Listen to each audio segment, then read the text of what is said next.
I love that tune. I'm not gonna lie, I stole it from Benny Johnson. The great man who wears glasses and a black t-shirt in every stream. See, my favorite quote in the world is I don't even remember it. It's my favorite quote. Uh, what is it? Good artists copy and great artists steal. Yeah, good artists copy, great artists steal. Um, infamous quote, Pablo Picasso. Good evening, everyone. Hopefully you can hear us. We But they both have also new say mics like now. imitation is the greatest form of flattery as well. But the one I don't like is when they say satire is low Q comedy, and I'm like, no way, man. Satire is high Q comedy, bro. High IQ comedy. Nah, satire and just exposing like hypocrisy is probably one of my favorite things to do, especially in the political landscape. Well, the But standard yeah, is everyone has double standards. It's amazing when they say they're a liar. When it's like, dude, you've told a lie in your life. So if you actually apply the rule, every single person is, of course, a liar. Because even as kids, we told a white lie at some stage, right? But it's about, I think, when you're in politics, when you're legit, you're meant to be straight up with the people. And they tell bold faced lies, man. There's a clip, and we'll get to it at some stage tonight, hopefully. And Elbow's addressing an issue. And Elbow's telling the Jewish community, "Oh, look, this is all costed. It's all good. People will be able to see it in the next 2 weeks when I release the funding for it, and you'll see that it hasn't been just a late addition to it. We already had an allocation for funds there. nah, This I actually was, posted about that. and he's like, this wasn't. And I think most people missed it, but he actually said this wasn't a promise. This is actually happening. And I was thinking, the Nah, Prime Minister's just gotten up and told people his promises don't mean shit. But it's oh what my god, happened with like that he is was that so far out, bro. What happened? the my EFO budget is scheduled to come out next week. According to him, there's no published date. I had a look for it earlier, and what it is that they actually have added it to the budget that they're going to release next week. So it's new funding that's added to this budget that's going to be released next week. So the 8.5 million that you're talking about for the redevelopment of the Sydney Jewish Museum is new funding, and it's going to be across this financial year and next financial year. But yeah, let's go through the clown show of stories that happened so far this week, and it's only Wednesday. Let's go to that story first. I'll have it on my I just put this post up 4 hours ago. Here we go. So for those that don't know, I'm sure all of you guys know, Albo's on a mission to give the Jewish community millions and millions of dollars. Today, I'm announcing on behalf. And hopefully the audio works when I play this. So this Yeah, it was was coming the through. Just crank it right up. sweet. So this is the redevelopment funds that we were just talking about. Today, I'm announcing on behalf of the government $8.5 million to redevelop the Sydney Jewish Museum. This is funding that has been agreed previously through our budget process and is included in my EFO, the mid-year economic forecast that will come down next week. So this isn't a promise, this is funding that is over the next 2 years. Yeah, so what he said there, it's a mid-year MyEFO. So I looked it up. So it's a mid-year economic and fiscal budget. Yeah. And it looks like it comes out around second week of December. So he said it's coming out next week. So it's probably going to be 15, 16, whatever that date is.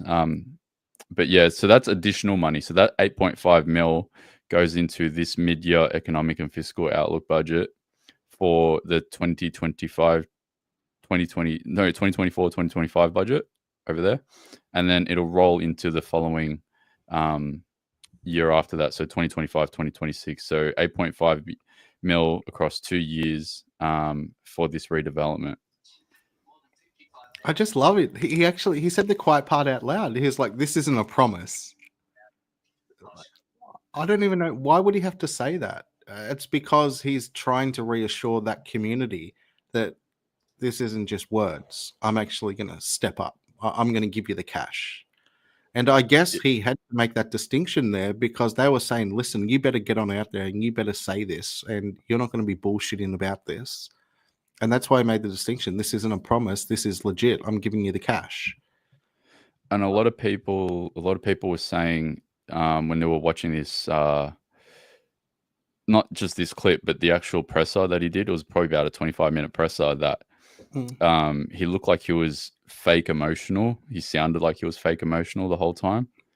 Yeah, man. And then people were saying that Tanya Plibersek was like sort of looking like she was going to put the knife in his back and knock him off. She's not happy, Jan. You can clearly see. Like, so if you just play it but mute it, and we'll just talk over it while it's happening as well. So yeah, you can check her out. She's just like looking at him like, this is bullshit. You're just groveling right now. Me and Penny, we're not down with this. Dude, we don't want a part of this. We're trying to distance ourselves from being beholden to these paymasters in that sense. She's not there smiling. She looks a little bit cold about the whole thing. Like, that was barely a smile she raised there, but you saw immediately she goes back to the exact same demeanor. I'm guessing she's wondering, why the hell aren't I up there as well? But you can tell Elbo's pretty stressed reading all of this. You can tell it's a prepared statement. It's been rushed. It hasn't come naturally to him as well. He's been prompted to do this. He's been told to do it. So he's trying to get out there on the front foot. And once again, I think it's unconscionable that he actually admitted to the Australian people this isn't a promise, which he's telling people, listen, I'm the Prime Minister, but you can't believe what I say, because when I tell you this is a promise, well, that's actually not real. I have a difference. When I'm ready to do something, I'll tell you I'm ready to do it. If I promise to do something, it most likely means it won't happen. So extraordinary, mate. I saw a report from Andrew Bolt just earlier tonight, a couple of hours ago. Apparently, there's more bad news lined up for the Jewish community tomorrow. I think there's apparently like a UN vote for a ceasefire. What's the date today? So it'd be like 11th of December, I'm guessing, for them. So typically when those happen, the United States, they'll just veto it. But because several weeks ago, Biden did announce, and it was meant to be a proud announcement from the White House, that finally Joe Biden has decided he's been able to facilitate a peace deal between Hamas and Mr. Netanyahu. Obviously, that hasn't come into fruition as rapidly as they'd hoped. Otherwise, it hasn't been as effective as they would have hoped, or it hasn't been able to achieve the outcome they had hoped. So now they're going to have another motion and another vote on it. A permanent ceasefire, which basically means, listen, Israel, you cannot retaliate. You can't keep dropping bombs on these people. You can't keep leveling these areas in Gaza amongst the civilian population based on the justification that Hamas have embedded themselves amongst the civilians. The easiest way to explain this to people, okay, so you've got to imagine there's a bank robbery taking place. And the bank robbers have taken bank customers and bank staff as hostages. And the cops are surrounding the bank. And the cops are like, come on out with your hands up. And the bank robbers are like, no way, we're not coming out unless you give us X, Y, and Z. And then eventually the cops go, well, they're not coming out, so we're going to kill the bank robbers. Okay, well, let's just blow up the bank. And it's like, but dude, there's innocent people in there. They're like, oh, no, but the bank robbers are in there. Like, the bank robbers in this case are Hamas. And the staff and the customers in the bank, they're just ordinary Palestinians. So if you think about it in that sense, of course, it's totally absurd, man, that you can just indiscriminately bomb civilian areas based on a justification. There's some bad dudes hiding there. Is that guy that they knocked off as the leader of what, Syria? Yeah. Is that guy that replaced Assad. him? Is he an actual terrorist? He's yeah, man. He's like legit. I've been following the story. I'm so only focused on, like, I've got tunnel vision on Australia only, but I saw that, I was like, what? Yeah, he's legit Al Qaeda, bro. Like, legit, I'll hack your head off Allah Akbar styles. And what people are lamenting at the fact that he's he's the leader now. It doesn't make sense. Well, 15 years ago, everyone was scared of him. yeah, but not only that, the United States has had him on a terrorist watch list for some time. And Yeah, I he's a saw dude that. they're meant to have been targeting as well. Yeah, I saw that post. It was like from 2021. It got unearthed. People were like, "Hey, this is your leader now." And what's also crazy about that is they reckon 15,000. He had a force of 15,000 jihadis that were able to go in there and overthrow Assad and the Syrian government and basically perform a coup. But Assad's army had numbers of something like 200,000. So they're saying that 15,000 dudes came into that place, took all the territory with their AK-47s and rocket launchers on their shoulders, and a few Humvees or whatever it may have been, 50 cals on the back of Hiluxes. That's the way they typically do it over there. And these guys have been, a force of 15,000 has been able to overthrow 200,000, who were legitimately the nation's army. So, yeah, there's a lot more at play here, I suspect, only because the numbers don't really add up. And you would have to assume that the Syrian army had significantly more firepower and had more defensive positions, and they had a better understanding of the logistics of the entire country as well. So how 15,000 dudes just came in and surprised them and were able to perpetrate what they did. Yeah, it's quite amazing. These guys are unbelievable. These guys are better than Delta Force and the SAS combined, obviously. One day I want to sit down with someone and just have like I don't even know, it'd be probably like a whole day worth of conversation. I just need someone to give me like a layman's terms explanation of everything Middle East, because I honestly don't understand a tiny bit of it. That's why I'm so just strung on focusing on Australian politics, because it's easy to understand. One of their biggest problems over there, and this is why it's almost impossible to understand, is this happened because the Islamic population, the Muslim population over there in Syria and in the regions surrounding it, they're not all unified. Just because they're Muslims, it doesn't mean they're unified. They're actually divided and at war with each other in many cases between the Shia and the Sunnis. So the IDF, because they obviously have not taken responsibility for assisting in this overthrow, but they're certainly very happy that it happened. They've been utilizing tactics to sow seeds of division, and they can play themselves up against each other. They can play the Shia versus the Sunnis, and therefore they're divided and they don't have a unified front, and they are easier to crumble. And that's why something like this can happen, man. And that's why the whole situation over there is pretty chaotic, and no one really knows what the actual truth of the matter is. It's impossible to really know, because any messages we get as well, of course, that's fed to us through the lens of Western media outlets, which a lot of the time have to fall in alignment with our worldview, or our government's worldview, the Western worldview. So therefore, is it 100% accurate? No, it's our version of events. We are told our government's version, the United States version of events that have taken place over there. And they always have to be beneficial to whatever our foreign policy is. And it's to the detriment of the truth in many ways. So is it propaganda? Well, it is. It has to be propaganda, but that's the way they sell the message to the masses as well, my man. At least with Australian politics, it's a bit easier to discern the bullshit. That's why I'm so good. I've become good at it, because the IQ understanding level is just so low that I always say if I can understand it, then anyone can understand it. Yeah, it's nowhere near as multifaceted. There's not as many layers there, and it is much more simplified. And we don't have these regional, ongoing, multi-generational conflicts, which a lot of those other nations have had. And whereas at one point in time, the guy's a bad dude. He's literally an Al-Qaeda guy that we have on our terrorist watch list, and we want to eliminate him, justifiably so, according to our government. And then that guy can take out another dude, and they say, no, it's okay because Assad was worse than this guy. So we're happy to take the Al-Qaeda guy now because he got rid of the butcher, as they refer to Assad as. They always call him a butcher. Now, whether or not he was or wasn't, well, who knows what the hell goes down in these countries, man. It's a different civilization as well, and the way they lead their lives is totally alien to us here.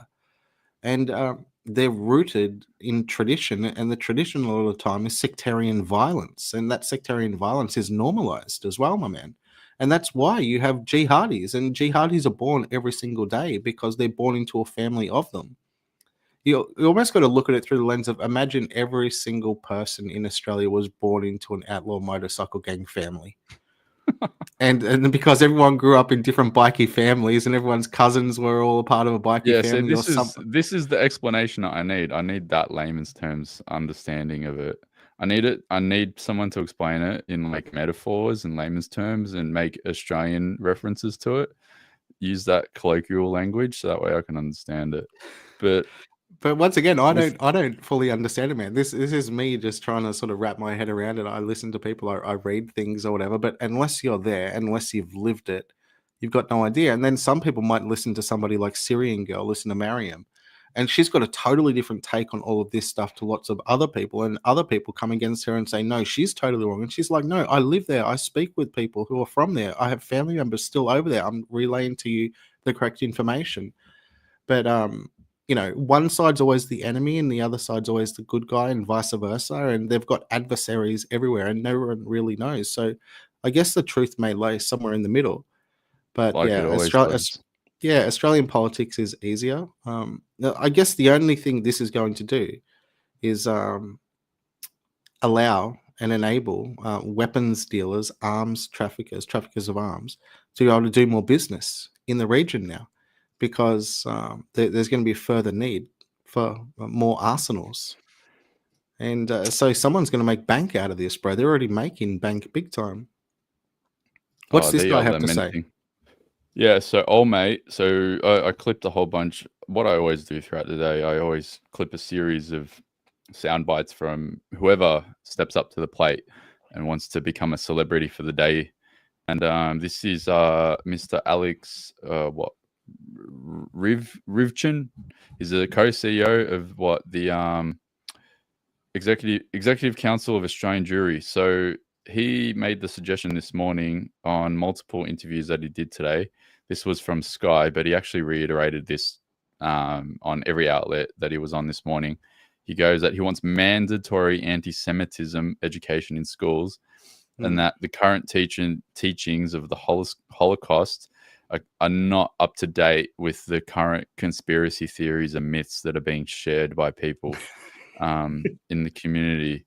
So let's play this clip. It's only 19 seconds, and then give us your thoughts in the comments as well about this suggestion to make mandatory anti-Semitism training in probably primary and high schools. We want to see mandatory anti-Semitism education in schools.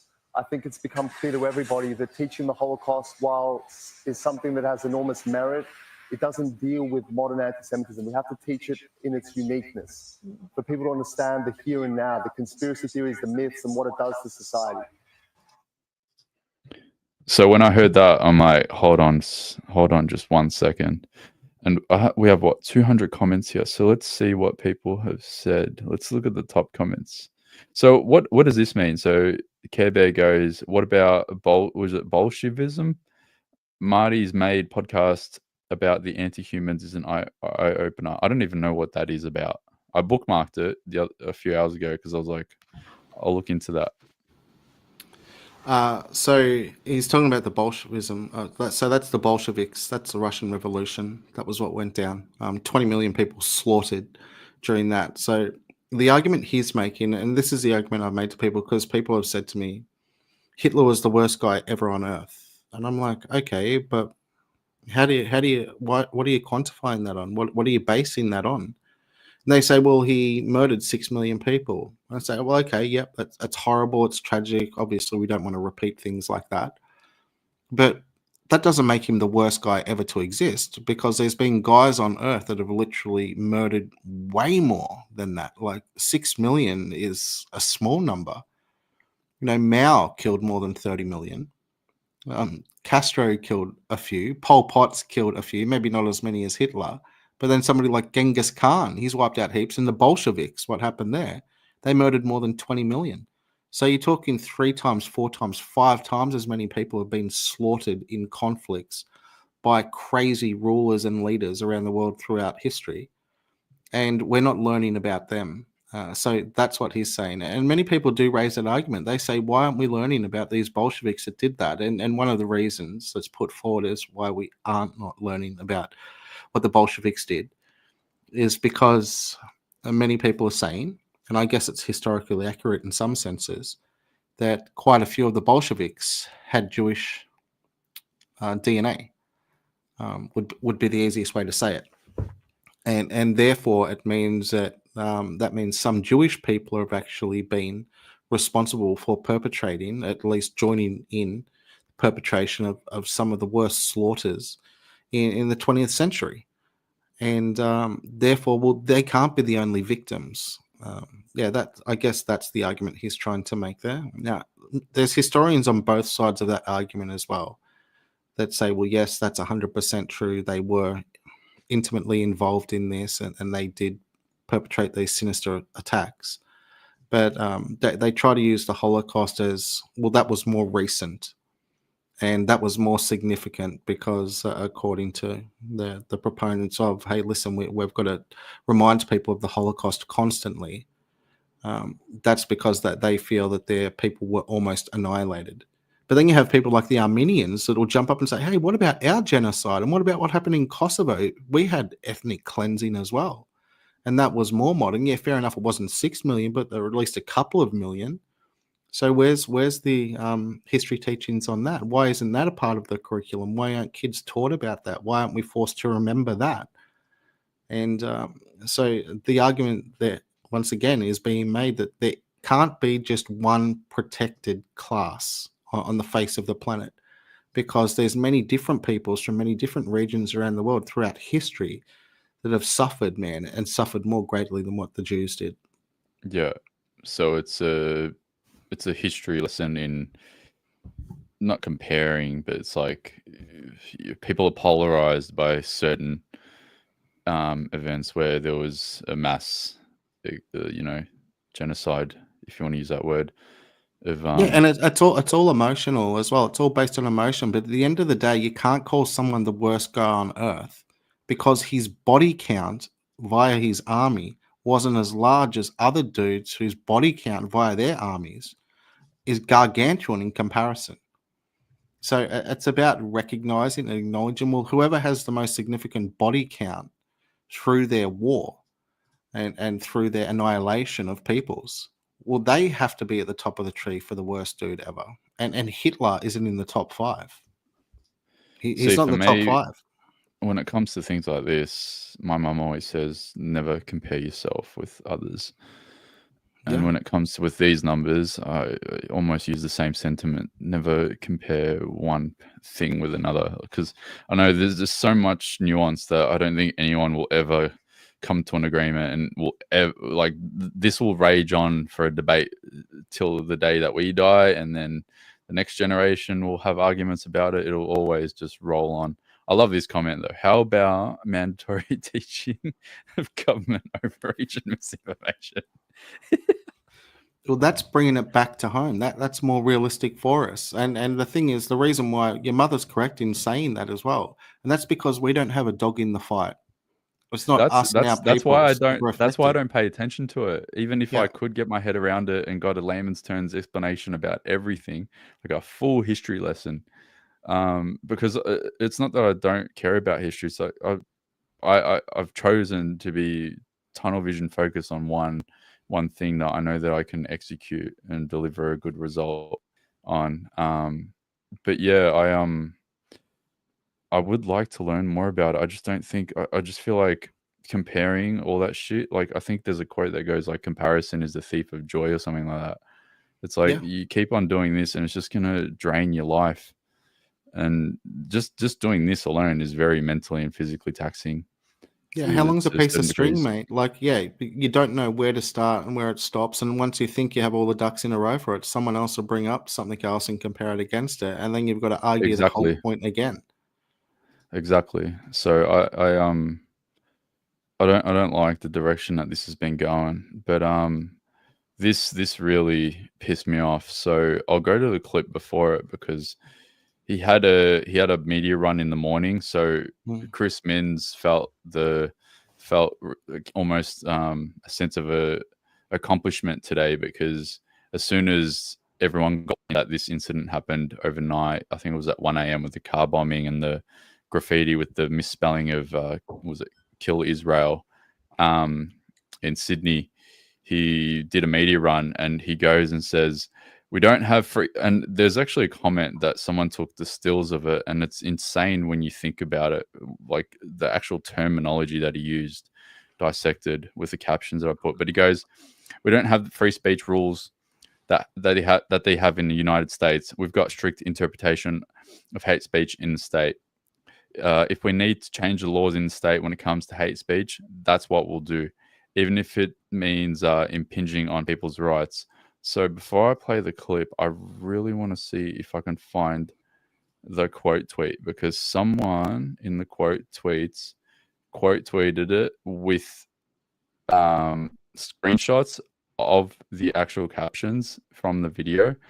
It was just perplexing to me when I saw the quote tweet earlier tonight about the things that actually came out of his mouth. Like I'm just, going for a walk and I'm like, what? Like he actually said this? Yeah, it wasn't an own goal, bro. Like it's his true belief. He's fundamentally opposed to free speech because he believes it's scary, it's dangerous, it's harmful. But the word is, it's not safe. Free speech is not safe. So he's all about, I want to make you safe. Stay in a lockdown. Put on your By taking mask. your Take speech the away. jab. Yeah. I'll make you safer. I'll make it so you don't hear things that your ears don't like to hear. I'll prevent your eyes from being able to read things that may upset you. Like Maybe this they it's craziness, man. It's wild. It's a belief system, though. Like it is legitimately a belief system. He wasn't just winging it. I think the person may have deleted it. So let's play the clip and then I'll show you the stills after. It's 50 seconds. And we don't have the free speech rules that they have in the United States. We've got strict interpretation of hate speech in the state. If that needs to go further in a legislative sense, that's exactly what I'll do, because I think it's my duty as the Premier of the state to protect what's been built over successive decades, and that is a harmonious community. We just can't put that in jeopardy because some horrific individuals decide to carry out anti-Semitic attacks on the streets of Sydney. Now, I want to make it clear that if we need to change laws in the state when it comes to hate speech, that's what we will do. And I don't do that lightly. It is impinging on people's rights, but we cannot have a situation where with impunity someone can walk down the street, sow division amongst different communities and then gleefully go home whilst the rest of us are left with the implications. And so there's a few stills here. So he goes, if that needs to go further in a legislative sense, then that's exactly what we'll do, because we've got a strict interpretation of hate speech in the state. And it's not like the United States. We don't have free speech rules like they do. So him saying they've got a strict interpretation of hate speech as it currently stands, but they're willing to go further. Yeah. That means that there's always things to add into their definition of what is hate speech. Exactly. As well, my man. And that's like, totally wild, bro. That is completely wild. It's like, well, hang on a second. No, I thought we already had the list of what's hate speech. Because when they were obviously drawing up the hate speech legislation the first time, how did they miss this? How did they omit this? Perhaps this was already a part of their agenda, but they're like, hey, listen, we can't go too far with it in the first iteration. So we're just going to have to wait for a crisis to happen. We're going to utilize that crisis. We're not going to allow the crisis to go to waste. And then we're going to be able to annex on all of these other amendments to it. And therefore, it's never going to end, my man. It's never going to end. It gets worse. Yeah, so he go goes, it is impinging. He knows that it's going to impinge on people's rights. So he's acknowledging it. And these are things I don't think that people realize. There's definitely some people that do, but most people probably see these press conferences in their morning and they're just sort of, it's like background noise for them. When I notice that they do and they say the same things on a media run in the morning and they reiterate the same points, I come to realize that these are talking points that he's thought about like 2, 3, 4, 5 hours before getting in front of the camera. So he knows that he wants to tell people that we are going to impinge on your rights. He knows that he's going to say that we don't want people to walk around with impunity, and we're going to consider legislating against people, you know, saying or doing things that are against the Jewish community. And he goes here saying that we don't want people to gleefully go home whilst the rest of us are left to deal with the implications. So you're going to punish, what, 9 million people in New South Wales, including me, for God's sakes, because of someone that, graffitied a wall, because that's what happened, and then firebombed the car. Take away the fact that you know that it was targeting the Jewish community for 1 second. I've seen in the news almost daily cars getting fucking firebombed in Sydney because of a whole bunch of, you know, you got crazy drug dealers going off and, you know, ripping Mercedes Benzes and then blowing them up, and Porsche Cayennes, and almost daily or every other day. No, daily, bro. It's happening. Yeah. So you guys have the legislative framework to do this already, to deal with this, both with the graffiti, which already got cleaned up by the council, according to the reports. And then, you know, almost every second day, or probably daily in Sydney, there's a freaking car bombing anyway. So you don't need to think about. Go on, Ant. Sorry, mate. I was just going to say, you don't need to punish 9 million people and literally say that we're going to impinge on your freedoms for something that you deal with almost on a daily basis. It's pretty crazy, because it is the legitimate definition of guilt by association. But we're actually not associated at all with the people who perpetrated the attack. Exactly. It's just like saying, hey, no, man, you might. Like, maybe there might be some of you out there that could perhaps, potentially, sometime, somehow, maybe do something like this. And therefore, we're just going to enact this, and it's going to be a blanket cover against all of you. So we're criminalizing the people who haven't done it in that sense. And also think about the justification of this as well, man. This isn't because, like, that mosque was set on fire, like what happened in Ripponlea last week, bro. This is about graffiti on a wall. So just by some graffiti on a wall, bro, and they're going to utilize that as the catalyst to bring this in. Anyone can do graffiti, man. There's a million walls in Sydney, bro, and if this message could be sprayed up in some other suburb that isn't a Jewish stronghold as well, in that same sense. And therefore, does it have the same impact? You know, what if it's an area in Sydney or in Western Sydney, which the predominant population are Middle Easterners, or there is a heck of a lot of Palestinians there? Are they allowed to put things up on their walls in that area? Because wouldn't that community agree with some of the sentiments? Perhaps. I'm not saying I agree with them. But of course, you're going to have people who are tribal on both sides of the argument, who are quite happy to utilize rhetoric and language, which is going to be upsetting to the other side. And to be able to say, hey, listen, there's graffiti on a wall, so now we're going to do this. It's crazy, considering they have they captured the perpetrators as yet? Yeah, that's the thing that's pissing me off the most about this whole situation. They've invested $90 million into the envoy to combat anti-Semitism in was it Gillian Siegel? Gillian Siegel. And then on top of that, they've done, I think it was $27.5 million for the first round of funding for the Jewish community. They announced a few days ago $32.5 million in a second round of funding, because there's only 5% of the first round of funding left. He's come out today and announced an $8.5 million investment into the Sydney Jewish Museum for, you know, refurbishments.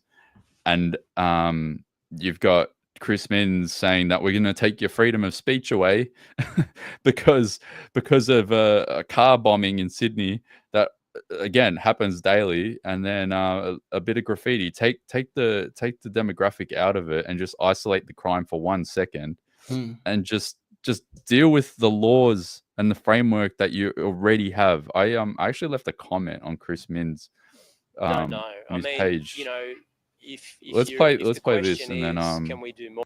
I'll find the comment. So And this it's is bucket loads of cash as well. These aren't small amounts we're talking about. You know, yeah. the $8 million bucks. I ran the numbers. So let's say it costs someone $25,000 to rent a 1-bedroom apartment for a year. So that 8 million is going to go for the museum. But instead, if that 8 million went to homeless people to put them in stable housing for 1 year, just a 1-bedroom apartment somewhere in Sydney, not the most expensive place, and it cost them 25 grand a year, let's just call it $500 a week, you'd be able to put 320 homeless people off the street tonight into a stable house for 12 months. Trust me, it gets worse with the numbers. So I've had a few back and forth with people, good back and forths in the comments about the next thing that I want to talk about. But yeah, let's play this. So this is the sort of official press conference that he did with the police and a couple of members of the Jewish community, and I think this is a Jewish police officer as well. So he goes here and he talks about they're going to consider changing the hate speech laws in New South Wales because he wants to protect the multiculturalism. Now, one of the funny quote tweets that I saw as well, I'll pull it up in a sec, is that sort of hits the point with a home run on what he says here about multiculturalism. So I'll play this and then I'll pull it up. It's bloody great. I don't know. I mean, you know, if the question is, can we do more? I think the answer is yes. And I'm not closing the door to changes to the law. I mean, I've said this a few times. Australia doesn't have the free speech laws that are in place in America, and for one very important reason, because we have developed a multicultural community where it doesn't matter what your faith or your religion is. Can you pause it must for 1 live sec? Sorry, side by Ant-Man. side with your neighbour in peace.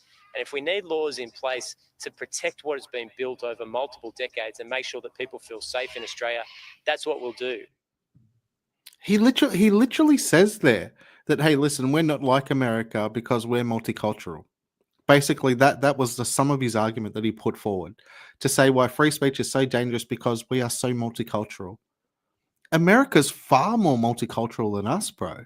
And America has significantly greater population than what we have here as well. So his argument just falls apart right there, flat out on its face. And somehow he's trying to convey and convince Australians, hey, listen, because we're multicultural, that means you lose your rights.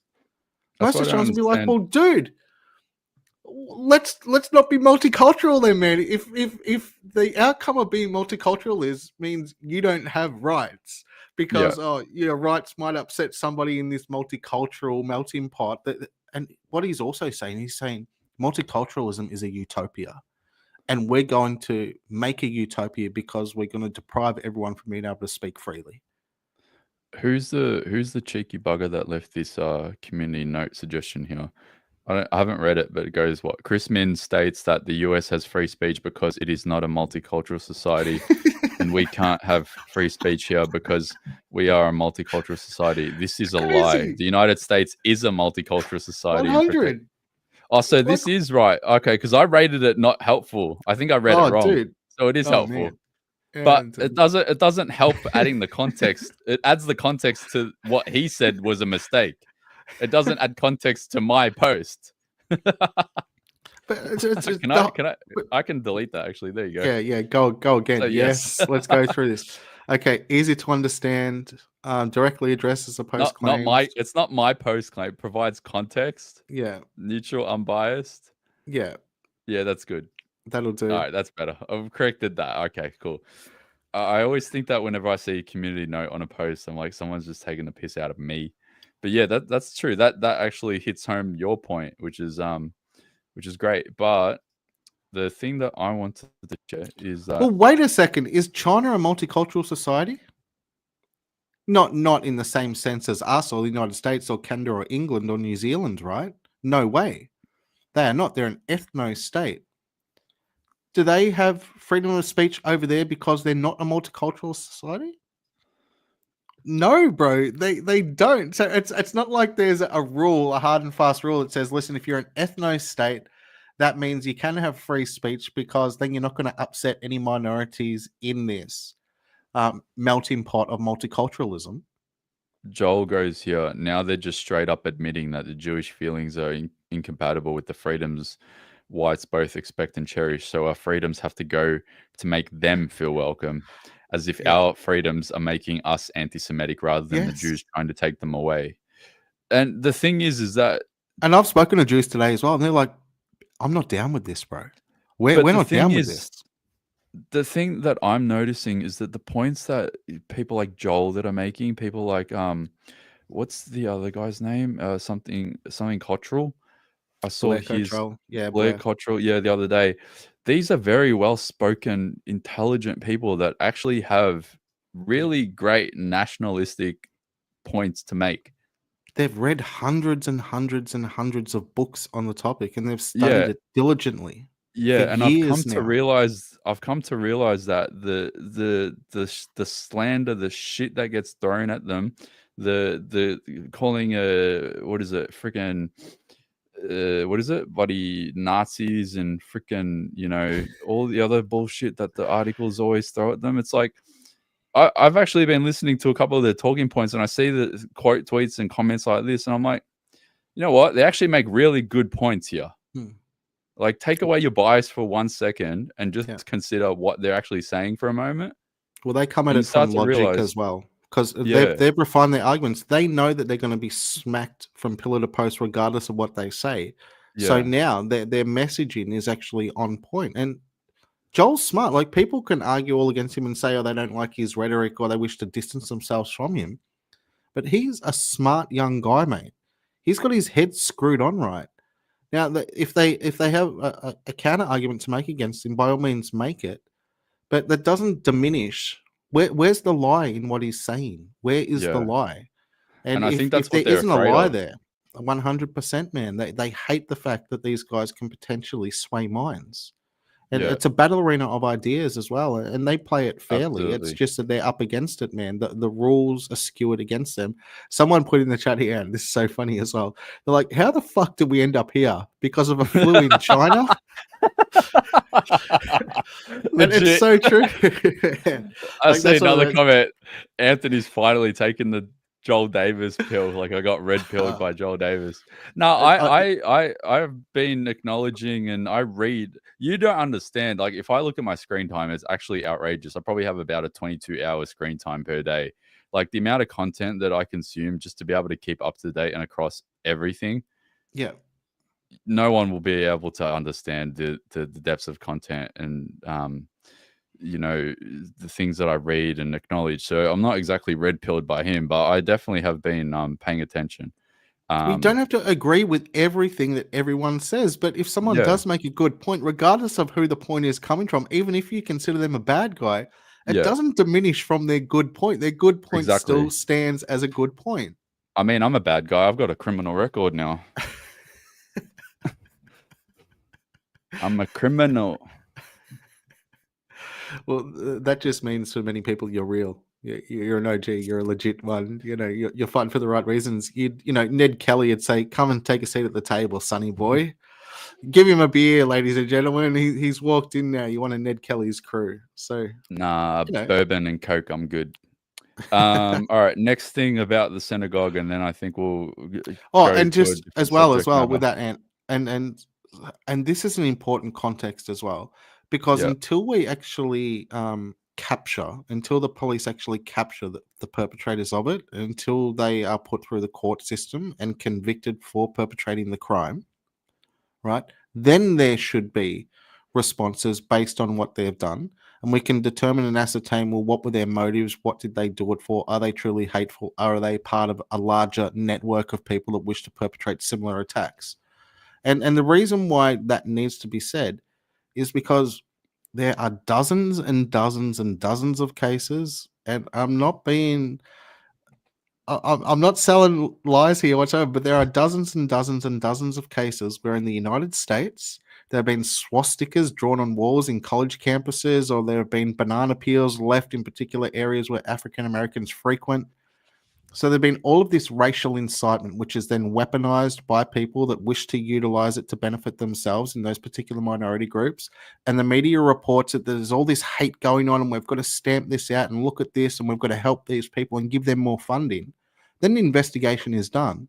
They go to the CCTV, sometimes it takes 6 months, and they find out that the perpetrator of that so-called racialized hate attack, the one who drew swastikas on a mosque, was actually a Jewish person.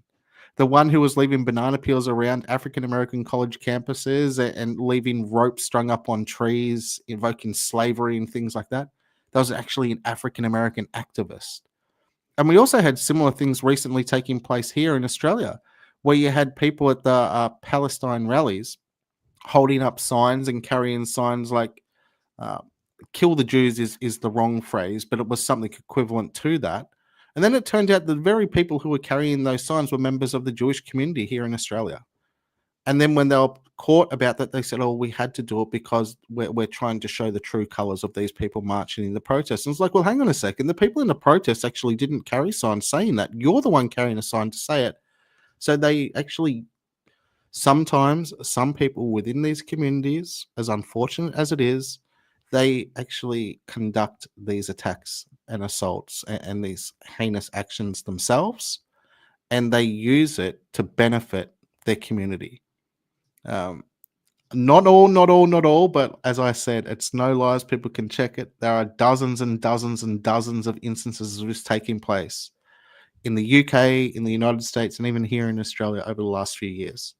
They weaponize it against themselves because they know that the media will run with it because it draws eyes to it. And if you can get $100 million out of the government by perpetrating attacks against yourself, well, there's a motive there. There's a benefit there. Key bono, who's going to benefit from this? Well, some people are willing to do that. And then when they're caught, their community really doesn't go too harshly on them. Their community wraps their arms around them and says, we understood why you did it.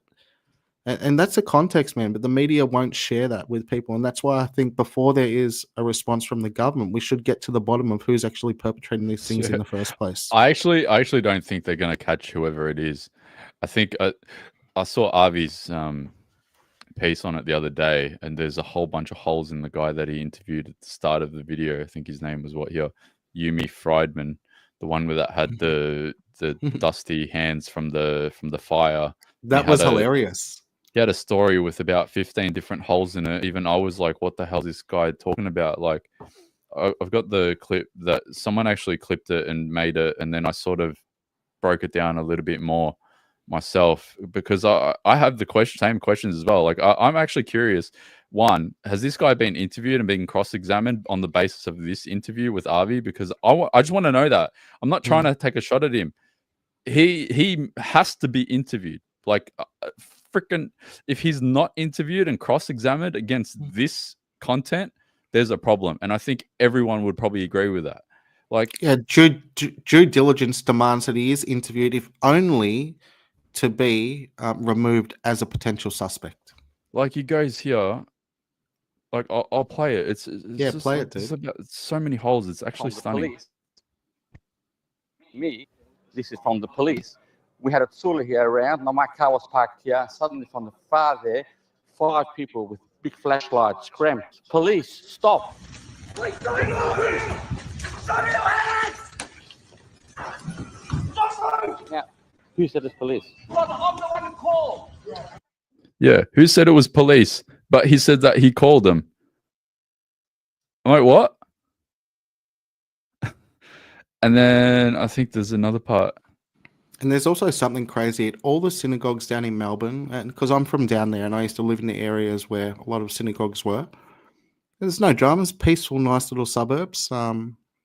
It's not low socioeconomic around those areas. I can assure you that there's no need for cash. They've got plenty of cash, mate. There's Bentleys in driveways and everything, right? Yeah. But at all of these synagogues and all of the Jewish schools in that region, in Caulfield and Balaclava down in Melbourne, man, they've got security 24/7 on the gates. There's security out there, and they've got CCTV systems out the yin-yang, dude, pointing both ways down the street.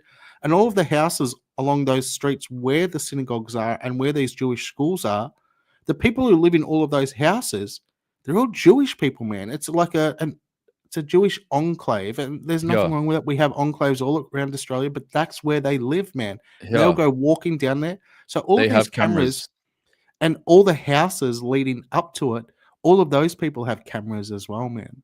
Yeah. So No, there's no way these cameras haven't caught these perpetrators arriving and then departing. There is no way. And I'm talking from distance as well. I'm talking not from just in the front. I'm talking from hundreds of meters away leading into there. Yeah, but his story is weird because like he says that he saw people slamming these doors. These are outward facing doors with what is it? Sledgehammers. I don't know, man. They don't look like they've been battered by sledgehammers. Oh, dude, it doesn't happen. The doors open outwards. How do you bash them open with a sledgehammer? Yeah, and the hinges look like they're fine. These doors look like they're sitting perfectly. If you wanted to batter a door that looks like this, that's coming outside, I think your best bet is to smash the hinges to try to rip the door off rather than trying to go from the middle. From the middle, I don't think you're going to have any luck. Well, you'd see impacts in the exterior of the door.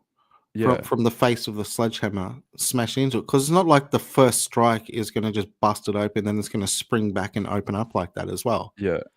And also the glass on either sides of it, you have to rest assured that is like safety glass, super strong stuff. So he goes, the cops scream at him and they go, "Why are you scared?" And he goes, I'm scared. He goes, "Why?" I said in the video, "Why are you scared?" Because you called them. You wouldn't be scared if you called them. And then he says, "Oh, once they realize that I'm a Jew, then they left me alone." So I thought I'm not guilty. I'm not guilty. Yeah, I know. It's kind of like whatever. Throwaway is a bit of a deflection. It's like, okay. Hey, dude, you're wearing a balaclava. A bank robbery's just happened. No, but bro, I sell balaclavas. Oh, cool, man. Cool. Yep. No more questions to ask. No jumps. What happened to your hands? Oh, nothing, man. Nothing, man. I'm okay. And I saw a few comments on a post when I put this up. Someone goes, there's a thing where this certain I'm not trying to be rude or anything. I can't remember the terminology exactly, but apparently like they have a thing where they're like against the use of technology. But then he has this story where he ran back inside to get his phone. It doesn't make sense. Like why would the police let you run back in to get your phone if it's on fire? Do we want to just play the whole thing from the start, the whole way through? We might as well do that, man. We'll just do that, man. Me, this is from the police. We had a Sula here around. Now my car was parked here. Suddenly from the far there, 5 people with big flashlights screamed, "Police, stop!"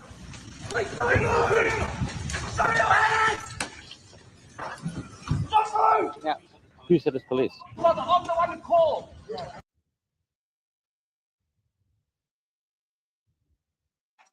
They didn't wear yellow jacket, they wear black. They came with these big guns.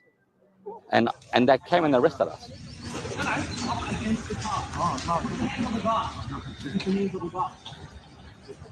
And don't move. I said, "You see, does it look like I did this? We're from Atsula. I was inside here." I'm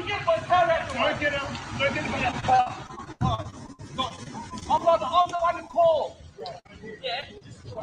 Why you got running? I'm scared.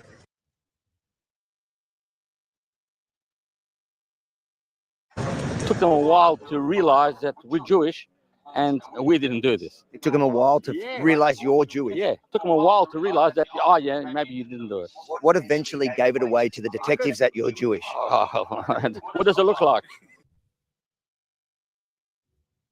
What happened was I was sitting and learning. I was Mother Sedra. You know what that means? Going through the Sedra.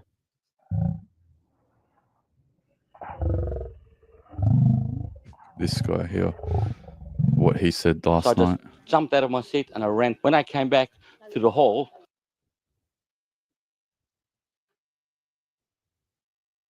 after talking to the police, I smelled some fire. I thought, shit, they're burning the place down. It wasn't that hot yet.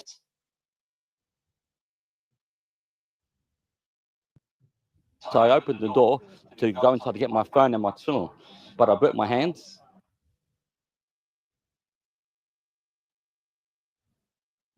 Doing that, so I decided I'm not going to go in. And when I came out, I saw another person out here and said he saw them. They went inside with jerry cans, big cans of petrol or something, and he screamed at them and they ran away. I know this whole story's got so many holes in it. I hope that they've cross-examined him, interviewed him, and cross-examined him again against this interview, this content here, because it's outrageous. Like, I don't know, maybe he was just scared and he can't remember everything and it's a bit of a shock factor. I probably lean towards that, but I don't know. I'm skeptical as well. I'm like, man, this doesn't make sense. The easiest way to have some clarity there with him potentially as a suspect and to remove all doubt is once again simply for him to say, this is the time I arrived. This is the location that I came from. And then just pull up all the CCTV from the surrounding houses on the way there. And he can say, that's me driving there at this time. Because they know what time the flames started. Because once again, there's CCTV on the premises. They know to the second when the individuals rocked up at that door and swung the alleged sledgehammer the very first time. Like, do you know what I mean? Like, it's all right there. And they've got timestamps for this, bro. So it's very easy for him to say this wasn't me and to prove it so, because the CCTV will confirm that I arrived after the fact, or I was already there and I arrived long before it. And here's my attire. You can see me. I didn't take off a jacket or something like that. I walked in wearing exactly what I'm wearing, standing here with Avi. Dude, and you'd want to do that. Why wouldn't a reasonable person to assist the police in this to say, listen, I want you guys to actually just say, this wasn't us. We didn't perpetrate this. This was none of us. Here's all the people that were in attendance. This is where we all came from. And this is the time we arrived. So clearly it wasn't us. And these guys were the bad guys. And this is the vehicle they arrived in. This is the direction they arrived from. That's the direction they fled to, etc., etc. One thing that I know from experience, and it's 100% fact in my mind, when the police were pursuing me to try to find me when I was on the run in Sydney, when I crossed the border from Queensland to New South Wales, they had an entire task force, probably more potent than the one that they've sprung up for this anti-Semitism task force with the ASP. They were pinging every single cell tower that I was nearby. Like, the reason why I got a charge, where the charge is like providing incorrect evidence to the police, is because I wasn't trying to misguide the police. I genuinely saw people following me in unmarked cars and unmarked vans, and I was genuinely worried. I'm like, why are these white Holdens that look like they've got tinted windows following me? Like, I'll never forget the white Holden. I'll never forget it. I think I was in like the forest in Blacktown, and I just see these cars following me. I'm like, what the fuck? Like, this is an empty street. There's no one around here. You felt like Jason Bourne, man, when the CIA's following him, chasing him through the streets. There's no way that they can't find these guys. If they can deploy a task force to find an idiot like me during COVID, they can find these guys. And I don't think they're gonna actually.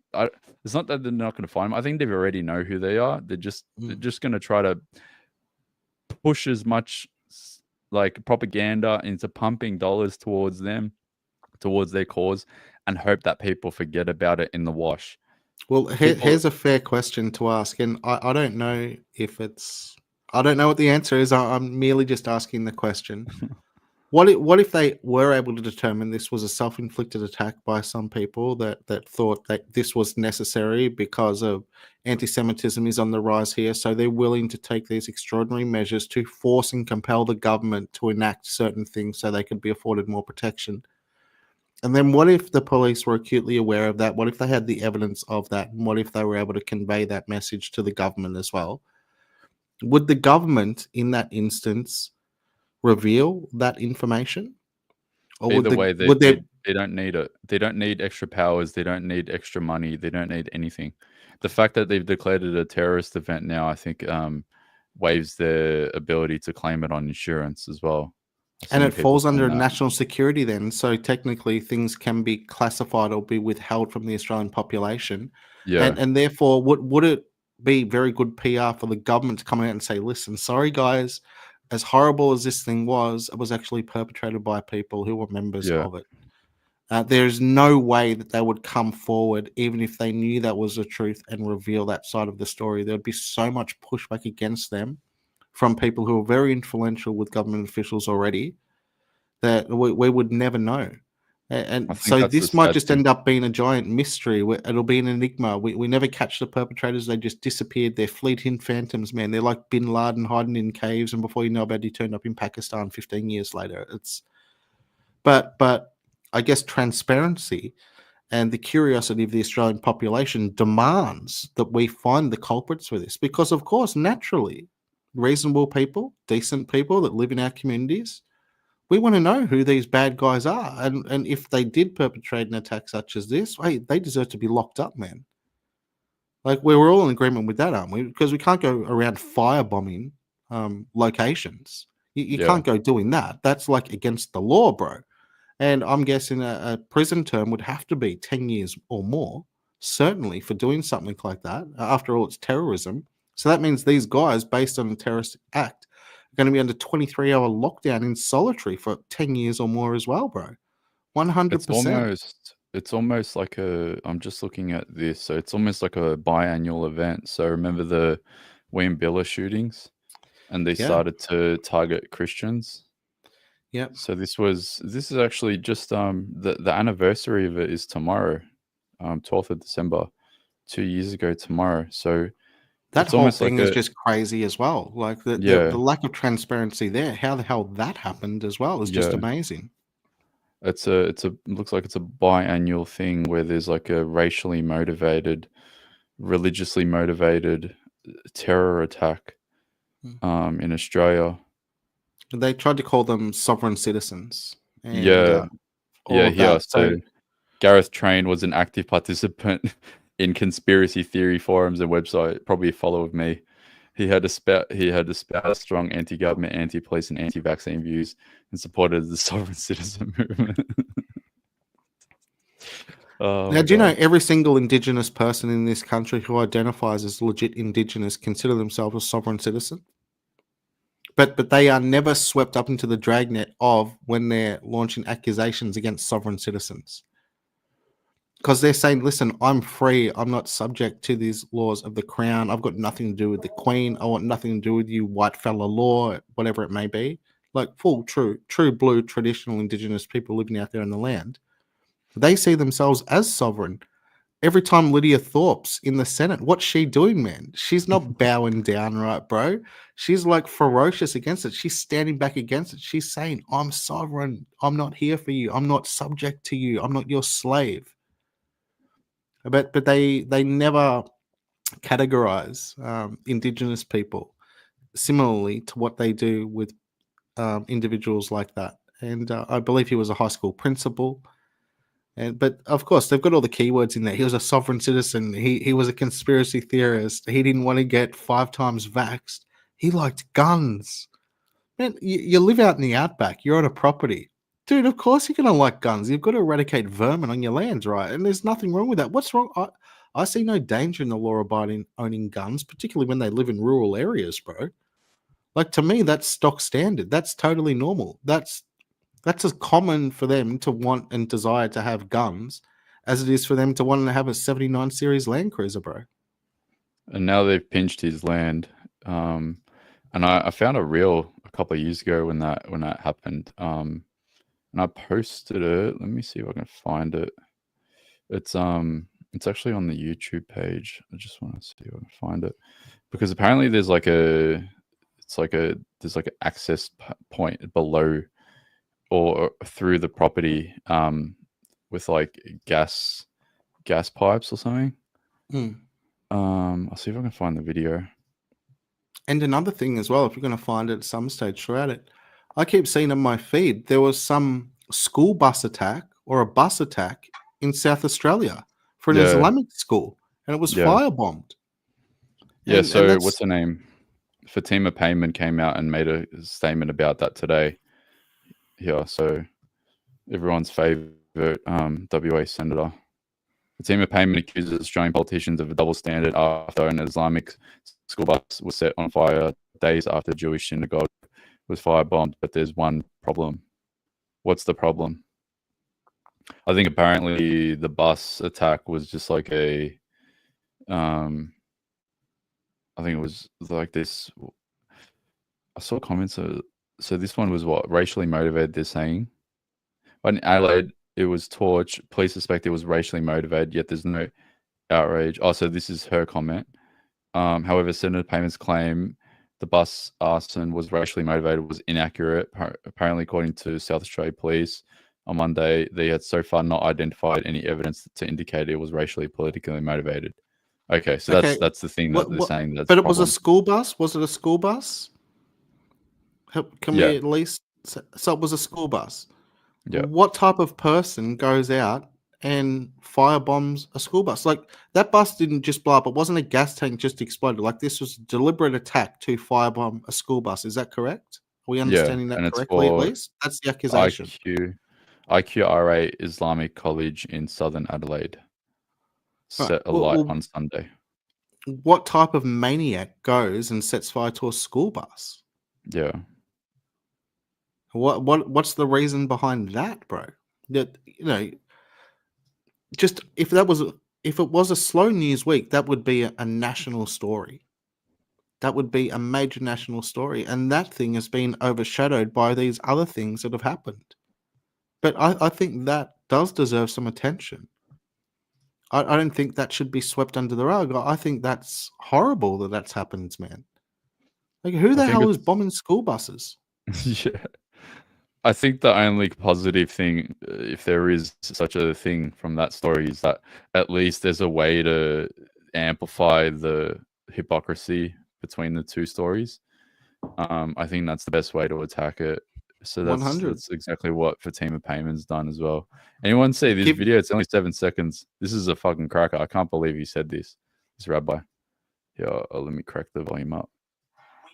We need a COVID. It's time to get tough.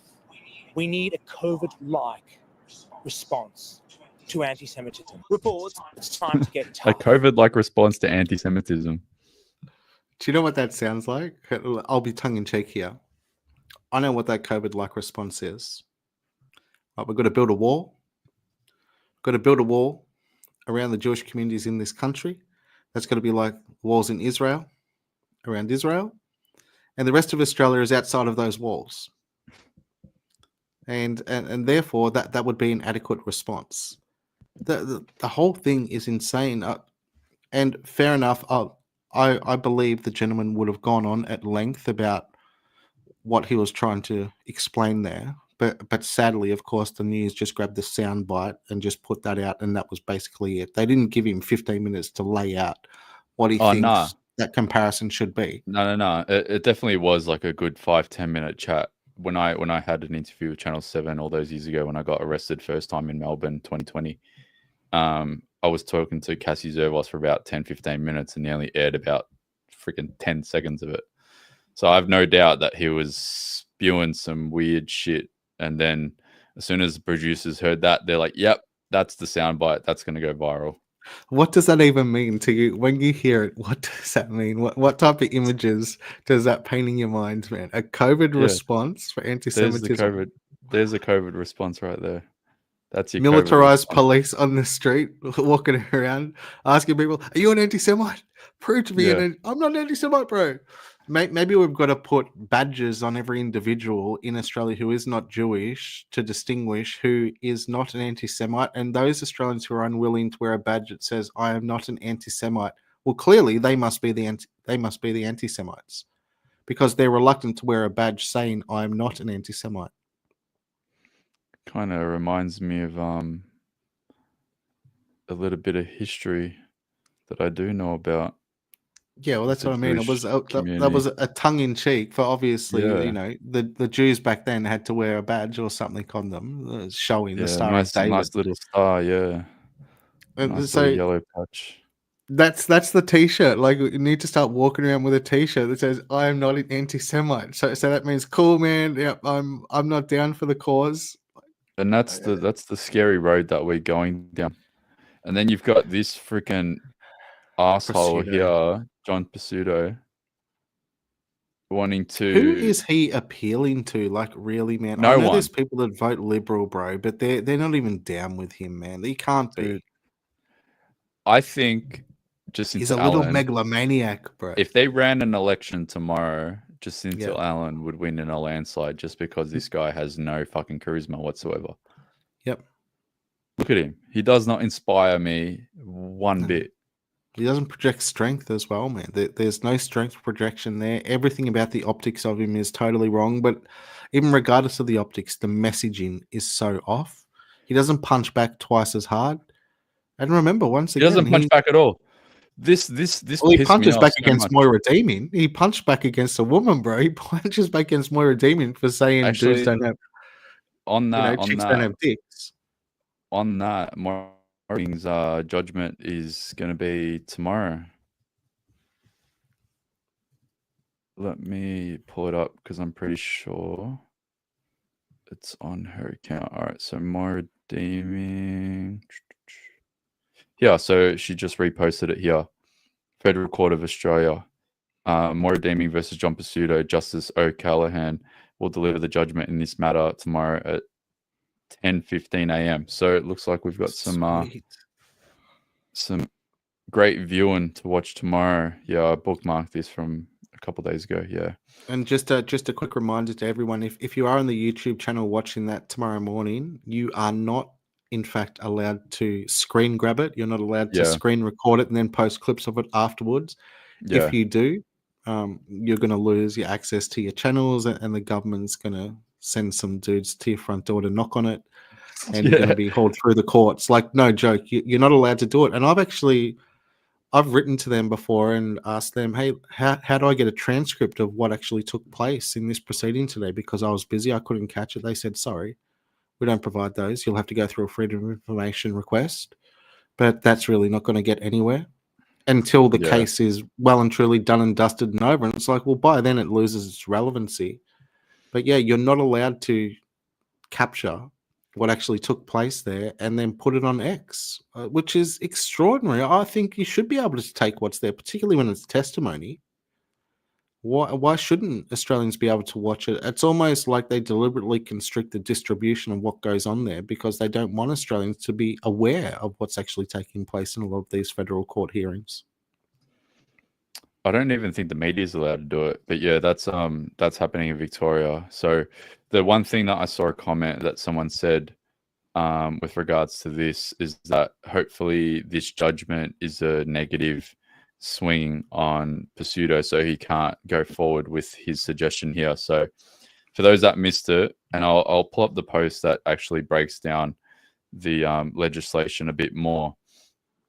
John Pizzuto has been heckling Jacinta Allen, the Premier, to recall Parliament just before Christmas to try to slam through the anti-vilification amendments, which will see people from different parts of the country, no less, at least for the way that it's written, to be charged for ridicule? Yeah, ridiculing another person or group. They're going to make ridiculing people, which is what comedians do. They ridicule people and make that illegal, whether it be from an individual or from a group of people. And the problem that I have with this legislation is that as it's written, people can be charged. If I was to ridicule someone in Victoria from here, they go, hey, we're going to charge you for ridicule. So I'm not defaming someone. I'm not constitutionally defaming them. I'm just taking a pot shot at them. That group decides to say, hey, I want to take a civil case against Anthony. And then all of a sudden, I have to go to Victoria to face the music because I hurt someone's feelings from New South Wales. And it doesn't even have to be a group. It can be the individual. Now, it's actually anti-Australian. I'll tell you why it's anti-Australian. Because ridicule is actually just taking the piss. Yeah. How do you differentiate between ridiculing someone and taking the piss out of someone, right? And therefore, it's the person who's actually taking the piss. They know what their intentions are. So it's not actually on the person who is the recipient of the piss take. It's the person who's delivering the piss take. And what are their true intentions? Are they just doing it tongue in cheek? But also, this is very important, man. They're saying people or groups, when really what that means is politicians as well. You cannot ridicule politicians. Now, where are we if we can't take the piss and ridicule politicians? Many politicians, and this is also many people, they deserve to be ridiculed, bro. Ridicule here, has its place. the anti-vilification laws under. So this post I put at October. So this has been a debate for a little while now. Victorian Premier Jacinta Allen has defended proposed changes to the anti-vilification laws under the facade of multiculturalism. So it ties into the current narrative in the media perfectly, which would consider ridicule of another person or group as incitement, which is what they use to charge me. I've been charged with incitement twice. So they use incitement to say, in the context of me, to encourage people to break laws, but incitement is used to prosecute, friggin' like drug lords and people that are encouraging people to go and commit friggin' Fire murders bombings on and school buses or synagogue. basically, yeah. But they've changed the interpretation of the laws and said, hey, if you encourage someone to not wear a face mask or go to a protest during lockdown, that's incitement as well. The threshold has been drastically changed because of the interpretation of that charge. It goes, and as long as it's legally determined, who gets to determine that? Probably these little groups that get offended by a bit of friggin' ridicule, that are determined that a threat of physical harm or property damage will be carried out. So just the threat of physical harm. So if I said to someone in Victoria, hey, I'm going to smack the shit out of you because you pissed me off about what you said about my team losing in the AFL, they might consider that a threat. What's the threshold for that? Then you could be facing a fine of $11,885.40 and up to 3 to 5 years imprisonment. And then I said here, these laws also propose that someone living outside of Victoria that vilifies another person can still be investigated or prosecuted for this offence. So I'll play David Limbrick's explanation of it because it's a bit better than what Jacinta Allen has to say. All around the world, governments are implementing new restrictions on speech, and all around the world, libertarians are leading the fight against them. And Victoria has a new fight on its hands. The long-awaited anti-vilification laws are currently going through their third round of consultation. If you'd like to make a submission, you've got until October 11th. They're planning on new criminal offences for inciting severe ridicule or serious contempt against various groups of people. And this is really serious stuff. You can go to jail for 3 years for ridicule. And the government's definition of public conduct is so broad that it includes private property. Does that include your backyard barbecue? And how weird is this? They want to include behaviour that incites hatred or other serious emotions. And the government's actions incite serious emotions in me all the time. Exactly, man. If you want to join them. And he's a member of parliament in Victoria, no less. John Pasuto wants to recall parliament. I don't think he's going to have any luck in doing that unless Jacinta Allen does it because of the more redeeming judgment that's coming tomorrow morning. He's just making things so easy for her as well. Like, Prosciutto should be on a war footing to say, listen, I've got to do something here. I've got to change the strategy. I've got to be able to take out this woman. She's my opposition. Although he's opposition now, he wants the top job. He thinks he can get there through platitudes, bro. You're never going to win through platitudes. Let's play what he had to say because this pissed me off. I believe it is necessary for urgent legislation to be passed to protect places of worship in Victoria. We at least seem to have a generally concurrent view about that. So what's the hold-up? Let's recall Parliament next week and let's get this legislation through. Yeah, so he wants to draft legislation like New South Wales suggested through Chris Minns the other day to have people banned from protesting outside places of worship, and he wants to recall Parliament to slam through the anti-vilification amendments as well. So he's basically doing what we've been going through in the Senate just a couple of weeks ago. He wants to guillotine these two pieces of legislation, one that actually doesn't exist.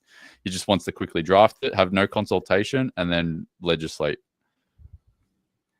What's the purpose of conducting a protest not in the direct vicinity of the actual people you wish to protest? And Exactly. you can go have a protest tomorrow out in the bush, mate. You know, you're free to go out into the middle of the bush, 400 kilometers removed from anywhere where you actually want to bring the protest to. What's the point of that? No, the point of protest is to be in close proximity to the very thing you are protesting.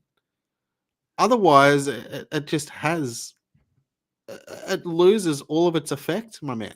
It has zero effect. I don't understand, man. Like the guy is just disconnected, totally disconnected. And on top of that, what he's trying to say here is, and this is why it's infuriating to many Australians, and I can understand their sentiments as to why, because they're trying to formulate a protected class of people here in the country, are people that are beyond reproach. Now, we're of course not advocating for people to go and target particular minority groups or anything like that. We don't subscribe to that type of conduct whatsoever. We certainly do not perpetrate it. But we are not saying this is what's required, this is what people need to do. As soon as we make a protected class, all we're doing is drawing more attention on those people, and naturally, people then will push back against them as well, because they say, why do they deserve special rights? And the evidence of that is The Voice last year. What resounding 70% of Australians say no to The Voice. That was because it was going to enshrine into the Constitution a protected class, when we're saying we're all equal and there are already laws in place. So they're the laws we wish to abide by. And we don't want to distinguish some people as better than and groups better than the rest of us. So he's trying to curry favor. Obviously, he's beholden to influential people who've got a particular agenda, and I don't begrudge them for that, because we all wish to advance our own agendas, and if we can have political representation doing that for us, well, that's good for us, right? It's good for us.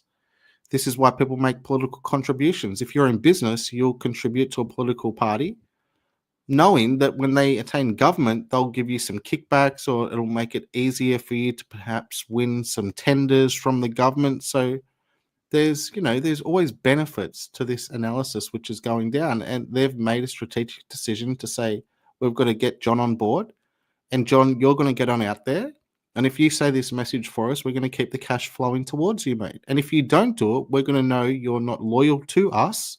So perhaps we may go and ask Jacinta if she'd like some help. And by help, would she like some of our money instead of you? The whole thing's outrageous, mate. So this is what pisses me off about the state of affairs that we are currently facing in Australia. So I'm going to pull up a very generic map of Australia, and I'll tell you why. So, Australia as a whole, who's our national leader? Of course. Albo. Okay. So, we're fucked with Albo. And let's go through each one by one to really hammer home the point that we're going to try to make here. So, we got Albo. We got a fucked up national leader. All right. Now, who's the opposition to Albo? Peter Dutton. Yep.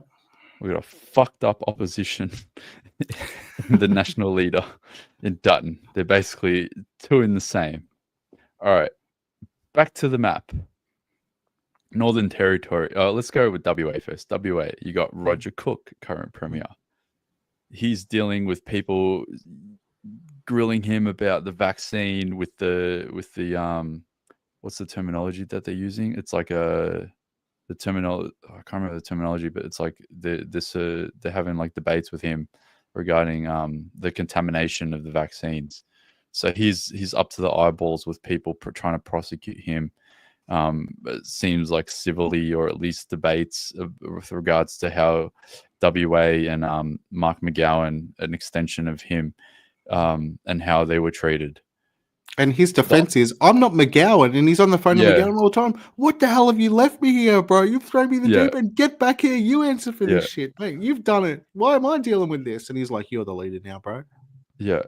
And then you've got the fallout from that election, where there's basically no opposition whatsoever. I've had to look up who's the opposition. Apparently it's this bloke, Shane Love. But I've seen in the news, apparently, what's that guy's name? The ex-AFL commentator from WA. Basil. Basil Zemplis, he wants to maybe have a crack at the leadership. Yeah. So you've got that. So Is WA is he the mayor of Perth at the moment or something as well? I believe. Yeah. So WA is a shit show between opposition and current leadership. Northern Territory, I think the thing that I want to touch on with regards to Northern Territory, apparently there's a whole bunch of violent riots again going on there. I've seen people share videos of people going off, and apparently they want to bring back laws that they had earlier in the year, where they had like a lockdown as well. They had like a state of emergency lockdown. Of course. They banned them from accessing alcohol for a period Yeah, of they time. had a curfew. Yeah. Elbow got on up there, remember, for 48 hours as well to try to do an outreach tour, and everyone was saying, "But what are you doing, man? You're not on the streets at 10 o'clock at night when these little hoodlums are going crazy." Yeah, and so you're not coming to the very areas where you need to. And also another thing on the Northern Territory, man. Next week, I believe they're going to start having marches through the city, opposed to domestic violence. So they're meant to be taking a stand, and it's going to be led by some Indigenous leaders or whatever that are out there saying, "Hey, listen, we've got to stop this violence against women." And it's like, well, hang on, dude. Are we actually going to address here who is overrepresented in the perpetration of this violence against women? And how are you going to address it out in some of these areas when it is embedded in those areas? It's a learned behavior, and it's absolutely atrocious. And they're like, we're talking about it happening in the suburbs. We're talking about sort of white women that are being assaulted. It's like, well, hang on a second. They're not even close to the majority of the victims here. And if we focus on who actually perpetrates the most amount of the crime, well, then that's racist. So, yeah, that's going to be interesting to see how all that goes down. But, yeah, the Northern Territory, that's a different country. WA is a different country as well, man. Like, it's... They really are in that sense. All right, so we got South Australia. So we got Peter Malinauskas, the one that created. He was the. See, I'm going to say that he was the public brainchild of the social media minimum age ban. But obviously, in fact, it wasn't really him. He's just sort of the mouthpiece for it. It's all his little fucking party, what do they call it? The friggin' like those thought. What do they call them? Oh, my brain is fried. It's like the little groups that they have. They come up with these stupid ideas. Someone tell me what I'm talking about. Task force workshop groups or whatever they have in there. Yeah, like these little thought bubbles that they have in the background that come up with these pieces of legislation. Yeah, like think tanks. That's the word. Thanks for that, man. Yeah, so these little think tanks that they have. He's just the face of it. There's the shadow cabinet behind them that actually come up and present these ideas and tell them. Yeah, hey, they don't write the legislation whatsoever, mate. They're presented with it in its final form, and they're told to sell it. Yeah, so you got Malinauskas in WA, and then like the problem that I have is like who's the opposition? So because what we've got, and this is no one knows who the opposition going to go through it. So we've got Labor. And someone in the chat's like, "Hey, on that map, where's Tassie? Does Tassie even exist? Like, zoom out in the map, man. Like, come on, bro." So apparently it's this bloke here, David Spears. So how old's he? He looks young. He looks like he's like 37 or something. So look, 39. Yeah, I was close. His birthday's in a few days. Yeah. So this young chap here is the leader of the opposition. I don't think I've ever seen this guy do one press conference ever. No. So that's the problem. If I don't know who the opposition is, he could be killing it on social media. Yeah. He could be killing it on social media, or at least trying. Let's have a look. So David Spears, Twitter. Let's see if he has. Yeah, so he does have an account on X. It looks. Oh no, that's ABC David Spears. Yeah. And he gets so much hate since he's left Sky, gone ABC. The ABC audience is always like, "Get him off the show." He hosts Outsiders on Sunday morning and stuff as well. They're like, "We hate this guy. Why is he asking these questions?" And they're like, "Well, he's just being objective." He doesn't have an X account. He's only got a No, an Insta. called Insta, yeah, and probably Facebook.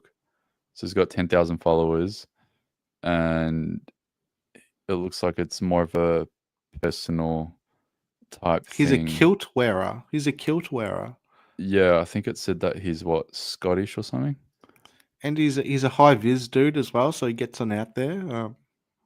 He's getting amongst it. He's getting amongst the people. But in reality, yeah, of course, he should be all over social media. We should know who he is, even if we don't want to know who he is, because he's just always out there going hard on socials.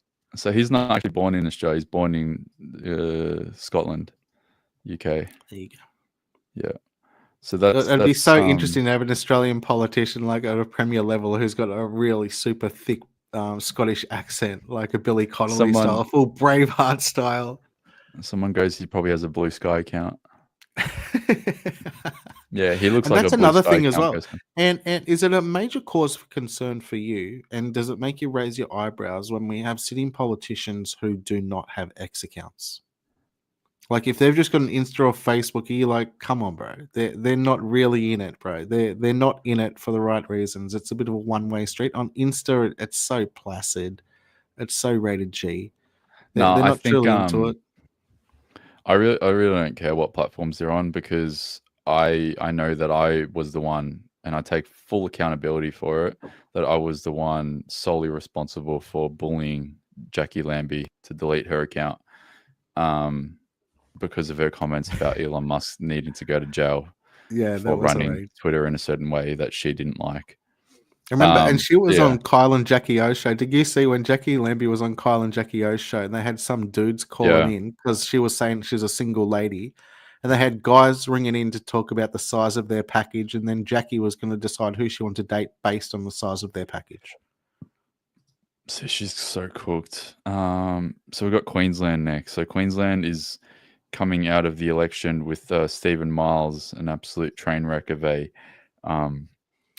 sort of a leftover premier. The sun's cooked him, bro. The sun has cooked him. Palaszczuk. And then you've got Chris Foley, who seems to have stabbed the backs of a lot of people at the moment. Now, I'm not big on the whole abortion debate, but one thing that I did read that he did do apparently today, I think it was today or yesterday, is that he's put a blanket ban on discussing and debating abortions in Queensland altogether. So he's gone and said, like, take the abortion subject matter out of it, just like with everything else. Take the subject matter out of it.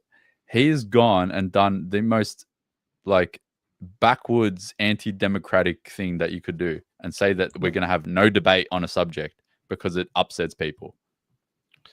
Yeah, and what's also wild about that is when it was passed, when Palaszczuk was in government, they had a 3-minute standing ovation when they signed the legislation to say you can have it up until the point of birth without any questions. Sky News have called him a full dictator. David Chris fully slammed for banning abortion debate into Parliament. Now, who's that appealing to? Is that appealing to his conservative base? Or is it appealing, he's trying to appeal across the aisle to radical leftists? He's meant to be conservative, bro. How can you take such a stance? So it's contrary to the very ideology in itself. Liz Storer slammed Queensland Premier David Chris Foley for becoming a full dictator and banning debate on abortion in the state parliament for the next 4 years. Wow. So a blanket ban for the entire duration of his term. He turned dictator on us and decided to take the opportunity to tell everyone that he was banning from parliament for the length of his premiership any discussion on the hot topic of abortion. This is a freedom of speech issue if there ever was one. And that's the thing. That's what really upsets me about this is that, again, take the subject matter out of it. I don't care if it fucking offends you or not. You're going to put a blanket ban for 4 years because that's as anti-democratic as it gets. So being called a dictator, that makes full sense. But that's the thing. The point that I want to get back to is that this country is so fucked with regards to its state of affairs with leadership at the moment. Let's go down to New South Wales. Yeah. Next, New South Wales. So we've touched on New South Wales a lot over the last little bit. So you've got current Premier Chris Minns. He's saying that we don't have We're multicultural, so we can't have freedom of speech. We can't have freedom of speech, and we need to impede on your freedom of speech, because we want to protect the decades of building a multicultural society, civil society in New South Wales. So we're screwed with regards to Chris Minns. Again, can someone tell me who the fuck is the opposition leader? Mark Speakman. Okay, so this dude here, I think he was like the police minister or something, minister for the environment, something to do with police as well. I bet you if I type in police, something will come up. Minister for the Prevention of Domestic Violence, it said there as well. So that was one portfolio. Maybe I'm mistaking him for someone else, but yeah, Mark Speakman. I can't remember the last time I saw this guy doing a press conference. You know what I mean? He's not living up to his name. Speak man. Yeah. Speak man. Dude, and he's not even speaking man. Yeah. The photo that they've used is him holding a mic. It's a golden mic as well, bro. But you know what I mean? We have no opposition. If I don't know who the opposition is, there's a problem. I watch because you're paying attention every day. Exactly. I watch every press conference. I watch every bloody piece of news coverage that's available to me. I don't know who all these guys are, and it's funny how I don't know. There's a political strategy there. There's a political strategy with them not being outspoken, with them deliberately flying under the radar. Remember, Kamala Harris tried to do the same thing. She was announcing for the first 100 days, she actually doesn't do anything publicly because they know that she can't perform publicly, and they know she can't stand up to scrutiny. And they know she'll actually have to speak about some things she wishes to do. So they wait till 30 days out, then platform her. And by then it's over. Yeah. But that's the sad state of affairs. So we're almost there. So Victoria, we've touched on it. We've got John Pizzuto who wants to, guillotine one piece of legislation that will be an indictment on people's freedom of speech in Victoria, with the anti-vilification laws. And then you've got Jacinta Allen, who's just basically, what's the term again? Bendigo Barbie, the remnants of the tenure of Daniel Andrews. Plus, you've got Jerome Weimer, apparently, that came out just a couple of hours ago. Apparently, he's got a new high-paying job again in Victoria. This guy here, for those that don't remember, he's COVID the bald-headed commander. dude from COVID. Yes, damn right. Yeah. So he's. I was gonna type in. You will take your vax and you will like it. You know that It was meme? Australia's Dr. Fauci in a way. All these Victoria's Dr. Fauci. Yeah. So this is what I was gonna say. I wanted someone, and if someone's watching that can do this, tag me in the post, please do it. So remember, you know this famous guy here. Okay. Oh, George St. Pierre. No. The MMA fighter. No, that's Georgie boy there, is it? That's GSP, the great GS. It is, man.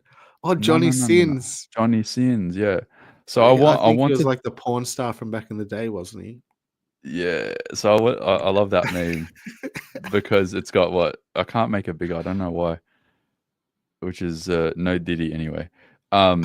Because the meme is teacher, doctor, MMA fighter, astronaut. So he's got so many roles. So the reason why I brought that up is because he's basically he looks like Johnny Sins, Jerome Weimer.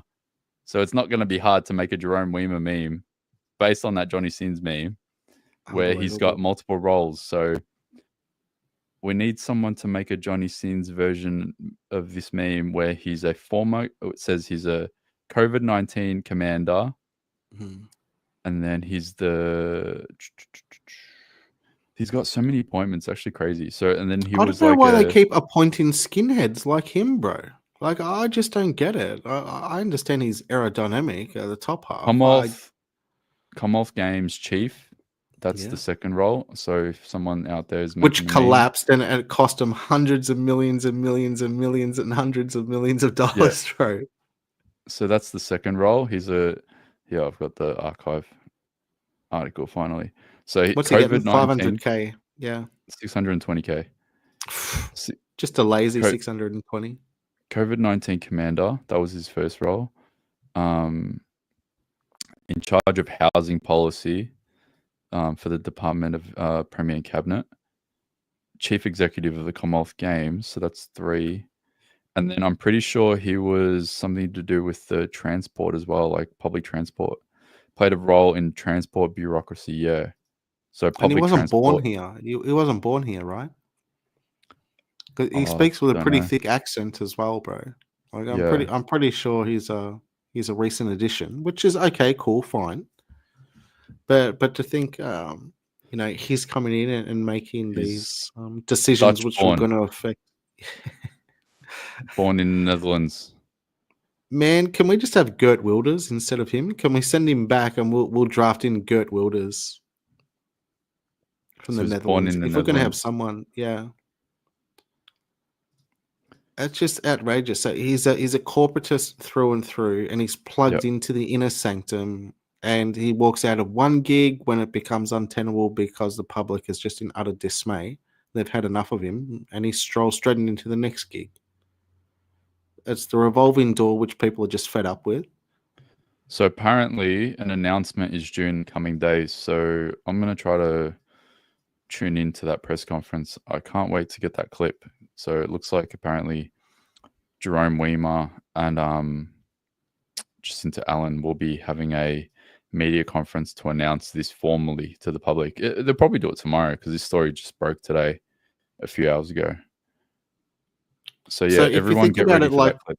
it's a bit like a mob family because you keep that there, Ant, that says Weimar played a key role in the transport bureaucracy last decade when Miss Allen, Jacinta Allen, was a transport infrastructure minister under Dan Andrews. But then he shot to prominence when he was installed as a COVID-19 response commander. He began to front marathon press conferences alongside former Premier Daniel Yeah. Andrews and was lauded for his lauded internally amongst the people in there. Said, yeah, you're on point, you're on message. Forget about what the people say about you, man. Forget about the people hating you, stepping forward and giving us all this rhetoric every day. We like what you're saying, so keep it up. You're a chief propagandist for us, so you're going to get the promotion now. It must be said, Jacinta Allen was actually famous because back in, it must have been around 2012, 2013, maybe 2014, she was doing something, I think, as a health minister for Dan Andrews as well. It may have been a different portfolio, but I think it was that. And she was announcing the opening of a new extension to a hospital in the northern suburbs of Melbourne. And it was put to her at the press conference, look, there's a lot of hardship going around or whatever it was. Or no, she may have been at the hospital while a press conference was going on. And then someone asked her a question, look, there's a lot of hardship going on, housing affordability, etc.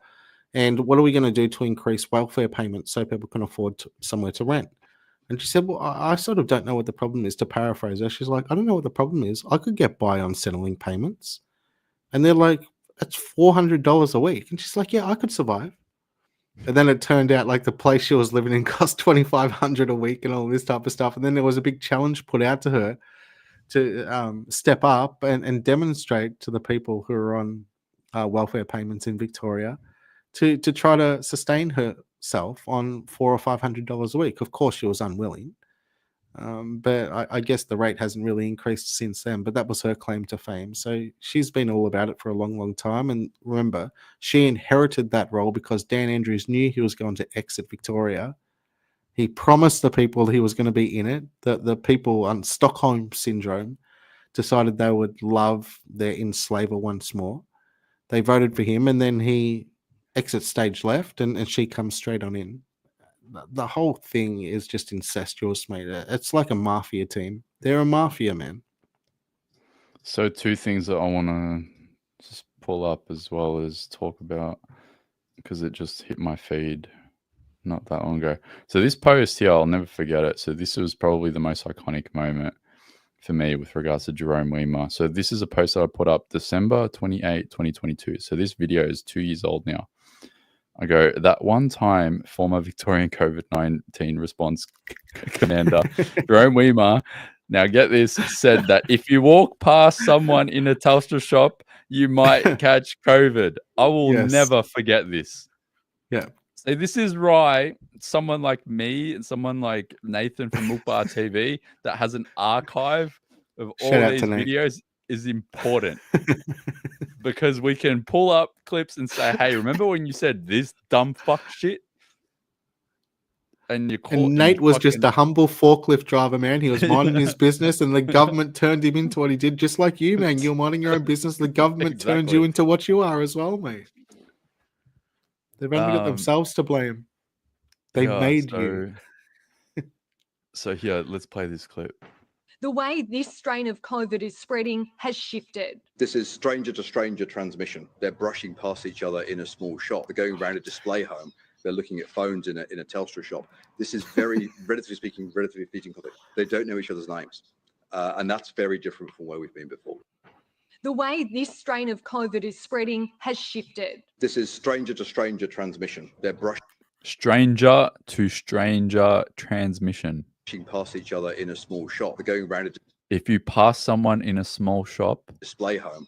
They're looking or go to a display home, at phones in a Telstra shop. or if you're looking at phones at a Telstra shop, This is very, relatively speaking, public. this is a relatively fleeting contact, They don't know each other's names. and you don't know each other's names, And that's very different from where we've been before. and that's very different to where we've been before. Stranger to stranger contact. If you're at a Telstra shop and you're looking at display phones and someone else has COVID next to you, you might catch COVID. This is what we went through. And now this guy's $620K salary, his fourth job in the same amount of years that's gone by, less than that actually, come to think of it, or probably same now. And this is the talent pool that Victoria's got. There's a lot of money to be made in the bureaucracy if you're willing to talk shit. And do you know who was so happy? Do you know who was cheering and applauding him saying that about the Telstra shop?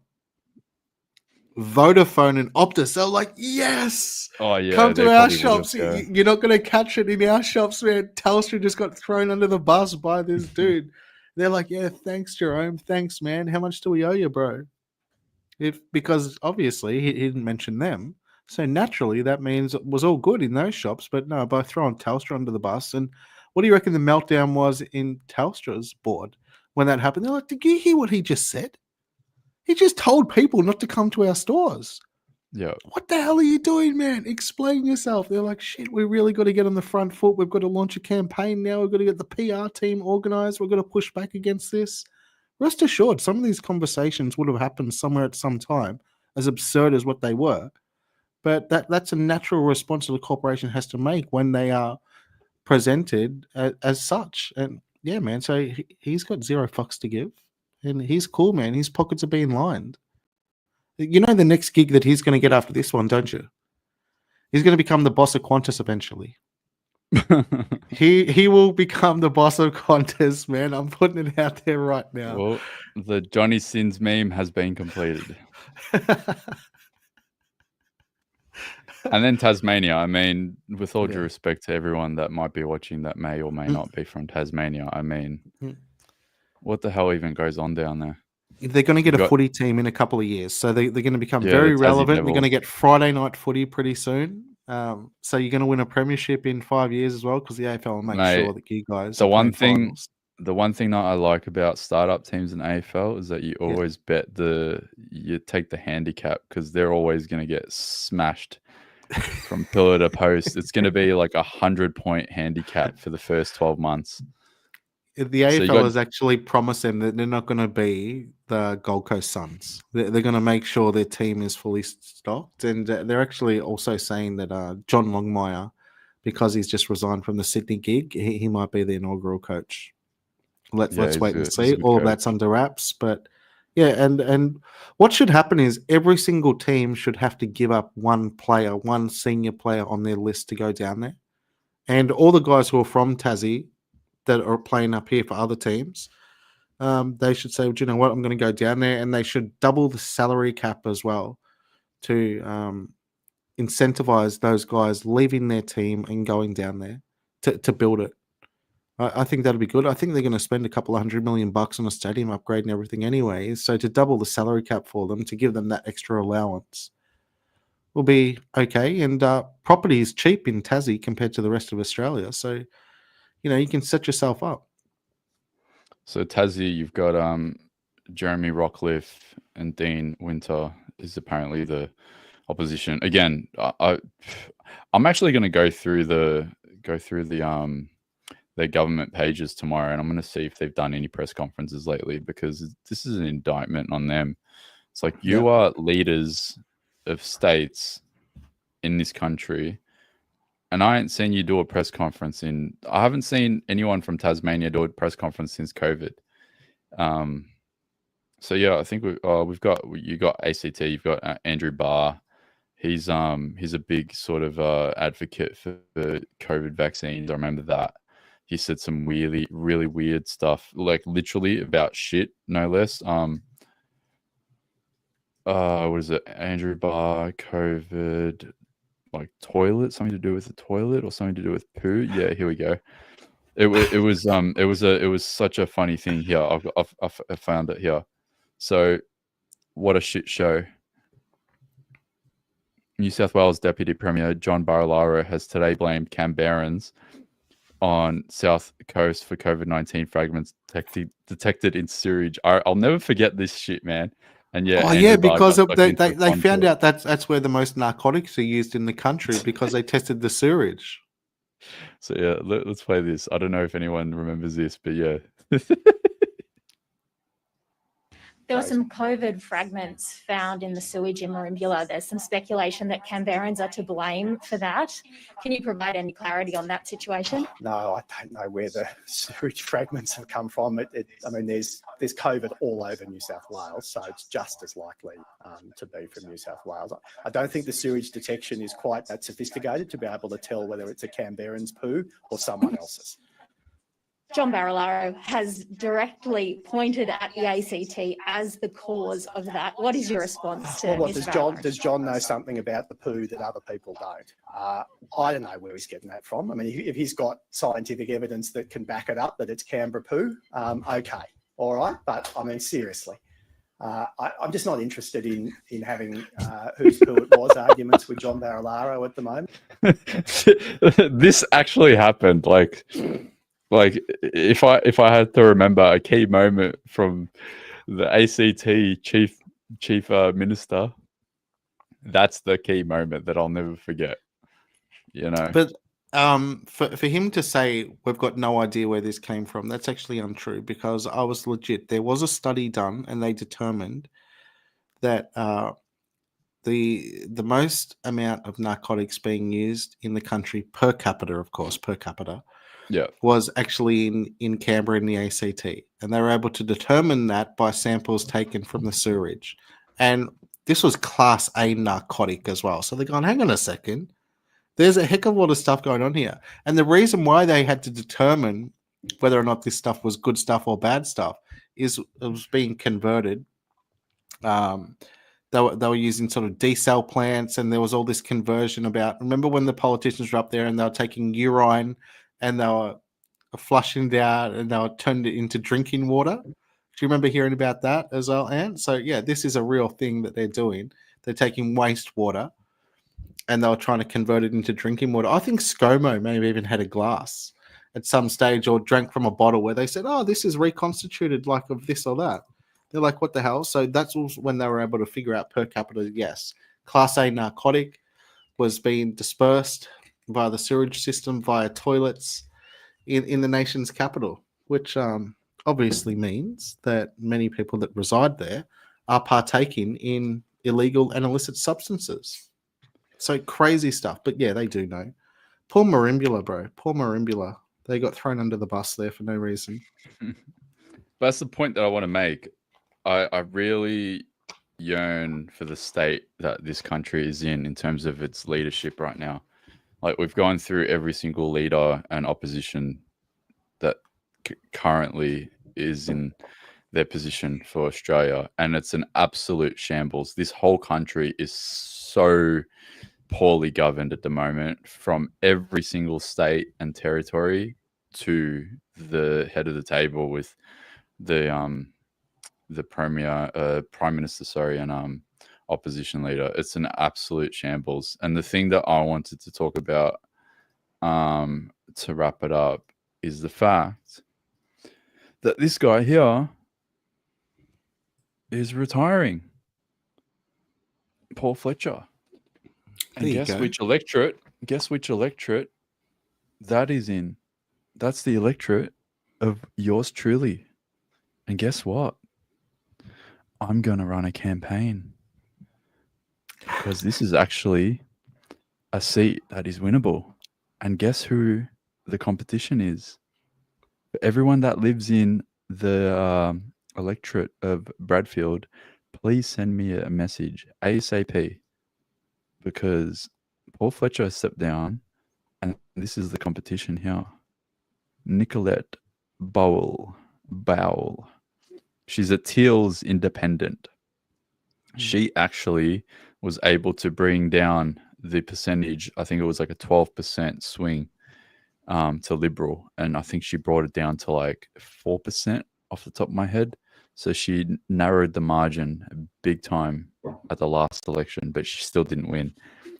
But now with Paul Fletcher stepping down, this is probably one of the most winnable seats. And because I live in the electorate and I frequent every nook and cranny, like I actually went out yesterday and I printed out the electoral map. I'm dead set serious about this. I have the electoral map. I'm doing the work to prepare for a fucking campaign to win a lower house seat. So this is the competition. She looks exactly like Nicola Spira. I actually thought it was her. Nicola Spira, the chief medical officer for South Australia. She was. Who caught a football. There's something about you can't catch footballs when they're kicked over the fence because the football will have COVID on it. And that's why crowds weren't allowed at footy games at Adelaide Oval.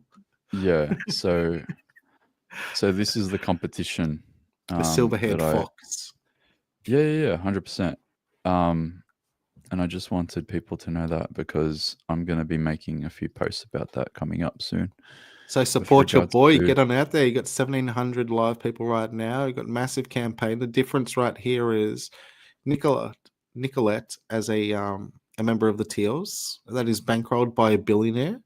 Yeah. Whereas your great man sitting there above me that we all love and adore and congratulate all of his hard work for doing the arduous and tireless struggle of paying attention to politics in this country to a disservice to himself, of course. He'd prefer to be out there skiing or jet skiing or skydiving or whatever it is. But instead, he's committed to this so he can bring information to us all. He's grassroots, man. So what that means is your boy, Australians versus the Agenda, he's beholden to his electorate. Whereas Nicolette is beholden to her billionaire funder.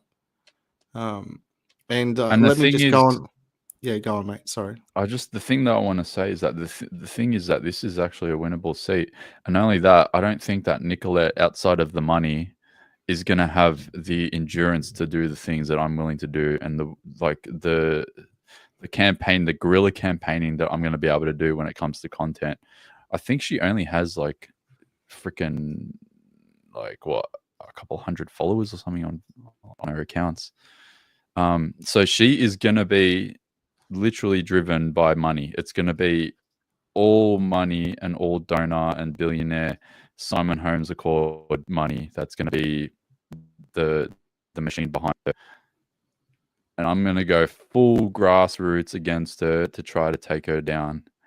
So Nicolette, I'm watching you. I think she's doing an event tomorrow at at a bus stop at 7:30 in the morning. I think it's either tomorrow or Friday. So Nicolette, I'm watching you. Whenever I have an enemy, I I keep tabs. A competitor, a political competitor, yeah. And can you go on record right now? Can you go on record right now and just confirm for your audience that when you do have a profile picture taken to be uploaded perhaps onto your Instagram page or something like what she's got there. It's going to be super professional. But will you commit to not having a fan placed in front of you so your hair is windswept like hers in that picture? Are you willing to make that commitment for the people right now? Nah, it'll be a great headshot photo. But And for the record as well, I have not thought about, and I am not committed to helping Australians versus the agenda if he is successful as his spokesperson. And as far as I'm aware, Millie might make a great spokesperson when they do get there. But yeah, of course, support your boy, get him out there. He's thrown his hat into the ring. And if she's the person he's up against, well, obviously, naturally, our boy here, he has better ideas, number one. He has a genuine care for the trajectory and future of this nation, and he will truly represent the people of his electorate far better than what she would. He's got his ear to the ground, and he's willing to implement things which will assist you in your lives as to the best of his ability. And The it thing will is, also be though, a big middle finger to the establishment. the thing is that everything that she puts out there from this day forward, whether it be content, campaign messaging, videos, posts, whatever, I'm going to exploit it to the nth degree and expose any potential bit of hypocrisy or anything that could be, contentious, anything that could be, some sort. There might be some sort of I don't know, controversy that I can find. I am going to do everything. I'm going to go guerrilla campaign. I'm going to say the things that these people do not dare to say. I swear to God, it's not going to be radical. It's just going to be real. You know what I mean? I think the Teals have proven themselves that one, they don't have the ability to be able to achieve anything. I think they've actually gone down in the polls since 2022. You've got the North Sydney candidate that stepped down a few days ago. MP, what was her name? She Kylie Tink. She stepped down, and all of the Teals are middle to later stages in their life. And I think the reason why Kylie Tink has decided to step down, I think she's 50. I don't know if she has a spouse. I don't know if she has children, but Yeah, all mother of of them, two. yeah, all of them are representing, an older generation. They don't understand the current and generation that's coming through. The generation that they just banned from social media. They don't understand the thoughts and the ambitions of these people. And you've got these literal frauds basically pretending to say that they care about the community. And their favorite television show is The View.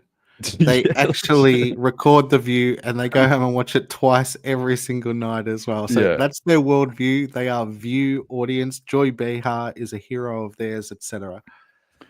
Wild stuff, man. Looking at the map, if you live in the electorate of Bradfield, you live in Pymble, Hornsby, which is near my neck of the woods, Atarman, you've got Linfield, St. Ives, North Taramara, Warunga. If you live in those areas, please send me a message on any platform, X, YouTube, not YouTube. You can't send messages on YouTube. Email even, Instagram, everywhere, Facebook. Let me know, because I want to do a bit of a sort of means test on finding out anyone that follows me if they actually live in that electorate, so I can sort of get an idea of how I can tackle my campaign. But yeah, I'm considering it. I'm gonna meet with a couple of people and try to see if we can get some strategies and campaign resources together, get some money together, and hopefully take a crack at them, because they're not going to, I know for a fact they're not going to be willing to do the things that I'm willing to do. They're not going to be willing and brave enough to say the things that I'm brave enough to say. They are not going to be able to represent the ideology that resonates with the demographic that is coming up the way that I can. And I know that she doesn't have the stamina to do the things and go for as long as I'm willing to go. She's probably going to campaign from 9 till 5 and pack her shit and go home and kick her feet up in a beautiful mansion somewhere in the outskirts. What I of love North about Sydney. it as well is a tactic for the guerrilla campaign. And this, I'm just throwing it out there. It came to mind while you're saying a few things there. So she's obviously going to put out a few pieces to camera. She's going to be trying to sell her message. So it provides you an opportunity and affords you an opportunity to play that, but cut it up and pause it when it's required, and simply say, "That's what she said. Yeah. This is what I say." Yeah. And then make little videos, 2 minutes each, and every 20 seconds after she said something, pause it, bang, that's what she said. Yeah. This is what I say. And you can just Yeah. counter every one of her points with a better Yeah. idea. It's everything that I've been doing with content. She's going to become an overnight celebrity. She's going to be pulling her hair out. She's going to be like, every time I put out a message, he just tears it to shreds. How are we going to stop this? We're going to stop this guy. I can imagine it. It's going to be hilarious. in every wrong way possible, I'm going to expose her. Good. It's going to be a completely different form of campaigning that no one has probably ever done before. And by all means, it's nothing personal whatsoever. It's just that you believe you've got better ideas than her, and you're not beholden to a billionaire who's going to determine what you do and say. And you're literally doing it for the right reasons for the demographic in that area, in that electorate. And you want to instill an energy in there as well, man. And you've got energy to bring to the table. And she's lived a life already. She's comfortable. You're doing this because you recognize that the vast majority of people who are growing up in this country aren't comfortable. And you want to be able to assist them in becoming comfortable as she has lived her life. That's all it comes down to. It's about who's going to be real about it, who can identify, and who actually understands what's truly going on. But also going back to that Australian map, the state of affairs in this country is an absolute shambles. So I think anyone that has ambitions or has a platform or wants to take a crack, I think we need to start soon and now, because I think between this election and the 2028 election, this is probably going to be our only chance to have good people in Parliament. Otherwise, we are so screwed. We've got this election cycle coming. We've got the next one. And I think it is going to go downhill worse than it already is after 2028. So because the door was slammed shut, but there's people like Rennick has put his foot in there to keep the door ajar. Antic has got his foot in there to keep the door ajar. Babbitt has got his foot in there to keep the door ajar. And what they require is they require other people, just like what Australians versus the Agenda is saying, to say, do you know what, guys, thanks a lot. Help me, help you pry it open. And let's tear this thing off its hinges and let's allow a new range of people to come on in here. John Ruddick's doing a similar thing as well, but he's isolated. He's an island. So in reality, there's so many people in there that can come together, and they need the new generation coming through. So Australians versus the Agenda, you might have been born for this moment, my man. There's 40 Senate seats as well up for re-election. So for people that don't know. So if you live in a state where there's an opportunity to run for a Senate position and you want to take a crack at pre-selection for a party, or there's a minor party that you want to run for, do it. There's 40 spots available. So we need people to fill in the lower house and upper house. Upper house probably more so than lower house in terms of being a house of review that actually is going to review legislation. But yeah, put your hand up and do it, because the people that we currently have either wanting to run or are in positions of power right now are going to take this country to the fucking grave if we don't get good blood in and quick. One other thing from the chat as well, my man. People are asking, do you have enough stamina left in you? Well, of course he does. He's got endless stamina, a great man. To mention Claire O'Neill and what happened with Claire O'Neill on the ABC, or Triple J, the infamous The thing that upsets me about that video, because it went viral yesterday, that video, don't get me started on it. I don't have the stamina to talk about it. Of course he does. Of course I know. He's got unlimited ammo. Unlimited ammo. I know something that even you don't know, misinformation, okay? Here's the thing. That video was from 7 days ago. Yeah. Why did it only go viral yesterday? No one saw it? I was shocked because I saw that post. I'm like, wait a minute. Why am I only seeing it now? I went to the Triple J hack page, which I have right in front of me right now. It was from 7 days ago. I was like, why is this going viral now? So here, I pulled it up. 1 week ago, the comments here.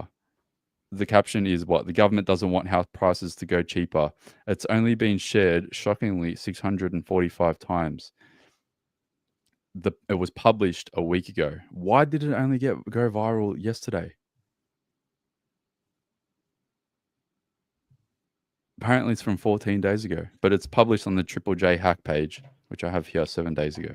So I'm not capping. So it's not that I'm not brave enough to talk about it.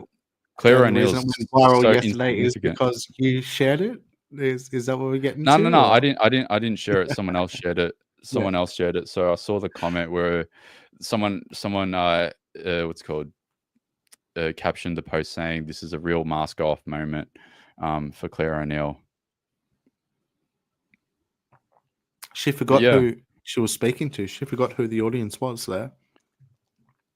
Yeah, it's strange that it only got picked up and shared on Twitter over the last day and a bit. But yeah, 7 days, 14 days, however many days it was. I'm shocked that it took at least a week for someone to get it in front of more people's faces. Because They try to bury it because they know, Twitter, of course. yeah, they probably not didn't gonna- publish it anywhere else. 100%. It's They're like, I'm shocked that was they an didn't- own goal. We're going to sort of bury that one. Let's forget about that Yeah. one. I'm shocked that it took a week for it to go viral on Twitter because, Twitter's the town square when it comes to shit like this. How come no one shared it? But yeah, I've seen it. I see most things. Another thing as well, Dutton and the comments about the flag. I will not stand in front of 3 flags. I will only stand in front of 1 flag. Thoughts on that? I mean, bold, brave from him, misguided. Will it? I think will it's it misguided alienate? in the sense. I think it's misguided in the sense that we've got so many other more important things to worry about. Low hanging fruit. It's not even low hanging fruit. Like I think that's going to be a point of contention when the Australia Day debate starts to really rage. In the say the second week of January, going into the 26th. I think that's when you'll start to see people organizing protests and what do they call them? Those marches, the Invasion Day protests. Yeah, that's when that discussion's really Always gonna was, rage. always will be. Yeah. So I think just the time, like I'm a big timing type person, and I think the timing of that argument for him to say that, like he actually said that nonchalant last night when he was talking to Peter Credlin on Sky. I was watching it. I watch almost every minute of Sky at the moment. Seems to be the only network that actually holds and carries most of the press conferences in this country. I DM'd you that clip if you want to play it for 30 seconds. The Credlin and him one. You'll see Osher Feldman. It'll be Osher Feldman. I think it's the third or fourth from the bottom. I found the account that shared it. So it was just the dude that has a small account. Nathan, was it Nate Sparky? 800 followers. What a Sparky! He's a Sparky, mate. He's making a fortune. Yeah, so his post, he almost got 1 million views on the post. Good stuff, Nate. See, I even bookmarked it already. But Legend. he shared it yesterday, December 10th. But this video was published a week ago, at least, on Triple J Hack. What am I looking at in your comments, in your DMs? So the Dutton and Peter Credlin. Oh, yeah, from OSHA. Yep. Yeah, so I watched this live yesterday. So it was sort of like a throwaway question that was just mentioned. And I didn't think much of it, but obviously sparked crazy debate straight away. And hate, man. A lot of hate against him, bro. A lot of hate. Yeah. See, the thing is that I saw it and I probably would have been the first person to post about it, but it's such a throwaway topic that it doesn't have its time and place in my mind, at least right now. That's why I didn't post about it. What do you Can I think ask about you the one question aesthetic before we there? go? Is he And it tough? might seem small in the scheme of things, but honestly, I am constantly having people raise this issue with me. When I look at you in a press conference, I see there's only one flag behind you. It's our national flag. If you are elected Prime Minister, will that remain the same? Yes, it will. I'm very strongly of the belief, Peter, that we are a country united under one flag. And if we're asking people to identify with different flags, no other country does that. And we are dividing our country unnecessarily. Now, we should have respect for the Indigenous flag and the Torres Strait Islander flag, but they are not our national flag. Yeah, so it was a pretty throwaway comment. Where's the lie? But yeah, I think the significance of that comment is going to be more contentious coming into Australia Day. No one really cares. They'll talk about it. They probably really don't care about it. They talked about it last night. And It gives the opposition ammo, bro. All it does Yeah. is give the opposition ammo to typecast him as, oh, he's this, he's not inclusive, oh, he's racist. And they've already called him all of these names, but now he's just giving them another example to utilize. And the people who already opposed him based on some of those allegations, they're going to utilize this to justify why he is those things, which I don't think it's true. But regardless, it just solidifies in their mind that he is these things which they call him. Crazy The thing stuff. is, though, is that I don't think that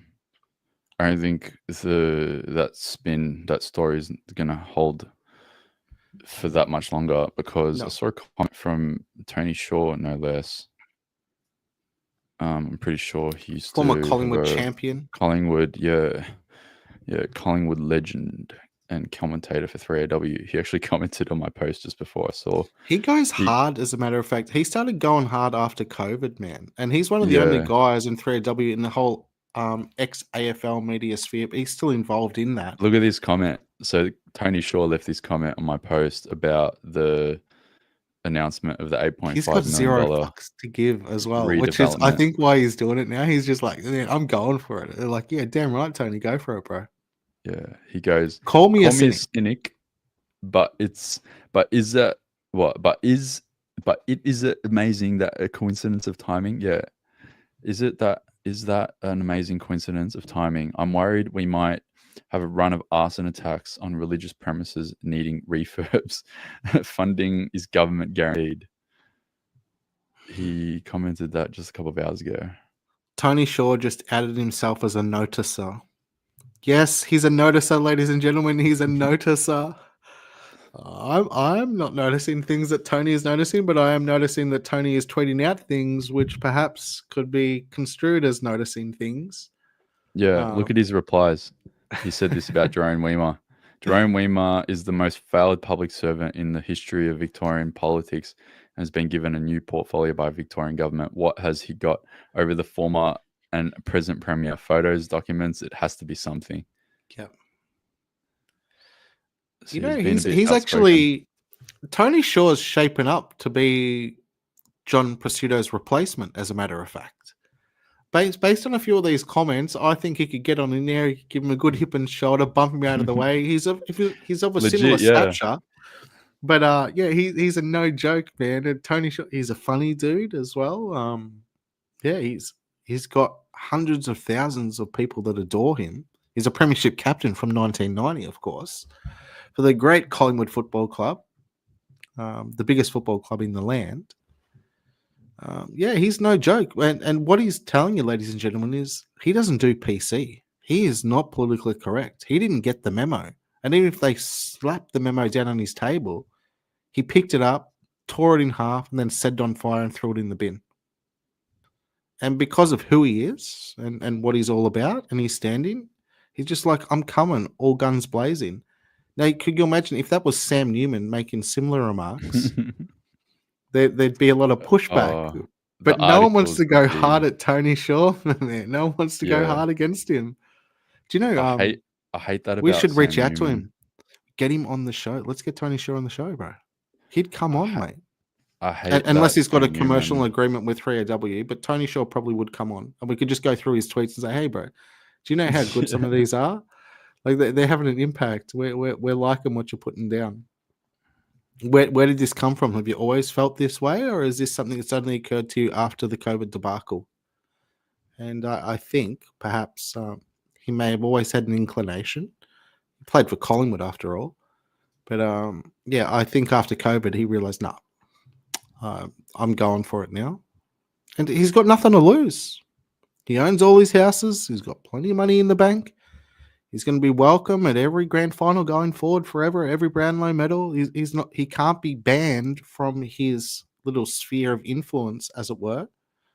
He can't be depersonalized in AFL. He can't become persona non grata. So well done, Tony Shaw. We congratulate you. Thank you very much. He's a 3AW radio football commentator. Yeah. Alongside, you've got Matthew Lloyd, Lee Matthews, Jimmy Bartell, etc. Caroline Wilson. So Tony Shaw normally does Saturday afternoon games on 3AW.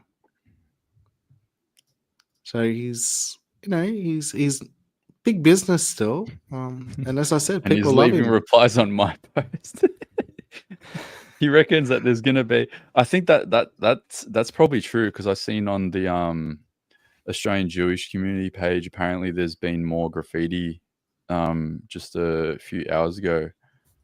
I'll see if I can find it. Got to get him on the show, bridge that gap, bro. He's seeking an opportunity. Responding to you, he's seeking an opportunity, and bang, hit him up. Let's get him on. He'll be awesome. Yeah. I saw. Oh, they post a lot here. Apparently, Labor hasn't served the full term and the country is unrecognizable. Police are investigating anti-Semitic graffiti painted on the walls of an Arncliffe construction site. So this is new by the looks of it. So yeah, Tony Shaw is kind of right. It's not going to be a run of arson attacks, but it looks like the anti-Semitic attacks, no less, are continuing on. Apparently, this has happened 4 hours ago. Let me look this up. And once again, it all ties back to, ladies and gentlemen, yes, in this nation, like all nations, we have 0.0001% of people who are lunatics and maniacs and just crazy. And they'll do stupid shit like this. But just because there are those crazy people out there who are only 0.0001% of the population, that doesn't mean we should lose our rights. And that doesn't mean we should be categorized as the same type of persons that they are. Yeah, so the government shouldn't be implementing strategies to try to curb our free thought and free speech because of that. Go on. This is 7 hours ago. This happened. Graffiti praising Hitler, peddling anti-Semitic conspiracy theory emerged in Sydney's Arncliffe on the same day Woollahra was targeted. What do they say here? So I think they wrote it down. U equals yes, you. The graffiti said. Westfield equals Jews. Oh, okay, because the person that created Westfield is Jewish. It reads alongside all banks owned by Jews. Hitler was right. So they've graffitied this on a construction site near Arncliffe. Yeah. So Tony Shaw was kind of right. He was half right that it looks like it's unfortunately continuing to go down. And I'm not going to be surprised if something happens tomorrow. It's kind of sad that this shit is just going to be, it's almost going to be like a trend. Yeah, and we can't have this dominating news every day because there's crazy people. Exactly. And that shouldn't capture all of the media's attention. There's bigger things taking play here. And if that tiny, tiny, tiny minority who is not representative of wider Australia at all, if they're able to just spray graffiti in some innocuous place and it draws all this attention to it, where does it end, mate? Are we going to have 365 days of this stuff? I was thinking about this earlier. I would not be surprised if they announce a lockdown, like a state of emergency. They're like, nah, we are putting Australia into a COVID lockdown, like the rabbi from yesterday said. We need a COVID-like response to anti-Semitism, and they actually put the state or the whole country into a lockdown, just so no one commits any arson attacks or any graffiti attacks on these buildings. Synagogues or whatever. Well, instead of the Yeah. 100 million, because of all the combined amounts that have been thrust to them, the 8 million plus the 20 million, etc., let's just call it 100 million bucks. Well, why don't we just use that 100 million bucks to literally station cops in a cop car out the front of every synagogue in the country 24/7? They don't As want a that though. deterrent. So no, they don't want that. And I 100% support the fact that they don't want to live in fear. I think that is something that I think no one would disagree with. Mm. I don't think that anyone should live like that. It doesn't matter who they are. But would that be a deterrent though? Nah, I think if we go down that People road, would still then go up and spray no. graffiti out the front of We synagogues? go down that road because the thing is, we go down that road, we become. They have all the excuses in the world to turn the country into a surveillance state. Of course, to expand it. 'Cause So thank you. So you I was have kind of police making in the front of point so you would synagogues. make that point. Yeah. Yeah. You have 100%. police in front of synagogues, and then you're gonna have police in front of churches. You're gonna have police. Eventually, you're gonna have police outside of your own residence. And you're the And then- CCP before you know it, exactly. Yeah, and then we're all screwed. I don't think anyone wants that, and I don't wish that upon them. 100% disagree with that. Not I'm only because unsure. of that, but the ramifications of that. One other clip I showed you as well, which might be interesting to the audience. I DM'd it to you from Josh Peters, and it's about and maybe it's not something we discuss on the show, but just for a bit of levity before the end. The OnlyFans girl who had a bit of a reaction after she decided to allow 100 guys to come I'm in not going to go through. through that. And Screw that. and then she's saying she wanted to do 1,000. It's just ridiculous because there's Australian teenage No. girls and No. other OF girls. Nah, and- nah. We ain't Wild even stuff. gonna go there. No. Sorry, that. Fuck all that. I'm just having a look at the last thing that you showed me. I mean, that's pretty much it. I don't have anything else that I can really talk about. It's just scary that this has been a series of events that's happened over the last 5 days now. I'm just worried that something's going to happen tomorrow. Thursday's a big day usually for something to happen. It's beneficial for some people to have something take place so it can lead into the weekend, and then it can obviously be splashed across organizations, media organizations over the weekend to really ram home the threat of what's going on. The one thing that I forgot to talk about, I'll just quickly touch on it. So Albo signed a treaty with the island of Nauru. Yeah. Apparently, it's got less of a population than what I actually documented here. I think it's apparently in 11,000 now for 2024 census. But regardless, he signed a treaty with them for them to tie Australia into any of their banking or telecommunication deals with China in exchange for $140 million. So Albo, this press conference, so it's funny in a way. It's so annoying. Like he announced this in the morning, 11:30 in the morning yesterday, $140 million treaty with a little tiny island with 11,000 people on the island, which apparently equates to, I think someone did the maths in the comments. Apparently it's like $10,000, $11,000 per person, which is outrageous. People are like, why don't we give that money to Australians if you can give it to a tiny little island? I asked that question. Do you know what the response always is? It comes from a different fund allocation pool. Yeah. And I'm like, it's like the Zelensky money. It's like, oh no, it's cool. We can give that to Zelensky. We can give him 200 million here and 400 million there. I'm like, but dude, homeless people.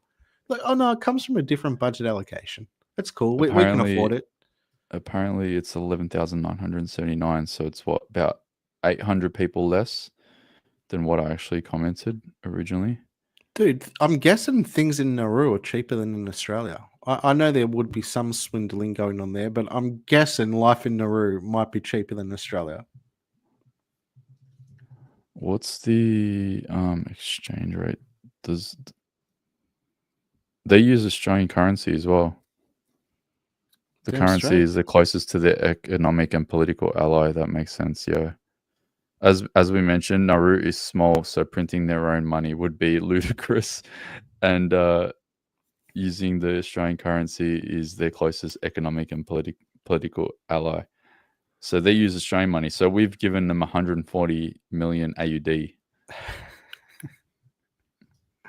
In fairness, that's only 80 million US. God, But just once again, another lazy 140 mil. Like these numbers are extraordinary when you actually break it down. Like, what can 140 million do? Yeah. I can build a lot of houses, man. So it's been a big week for our checkbook. Pumped 140 million to a tiny little island called Nauru. He's given 32.5 million to the Jewish community.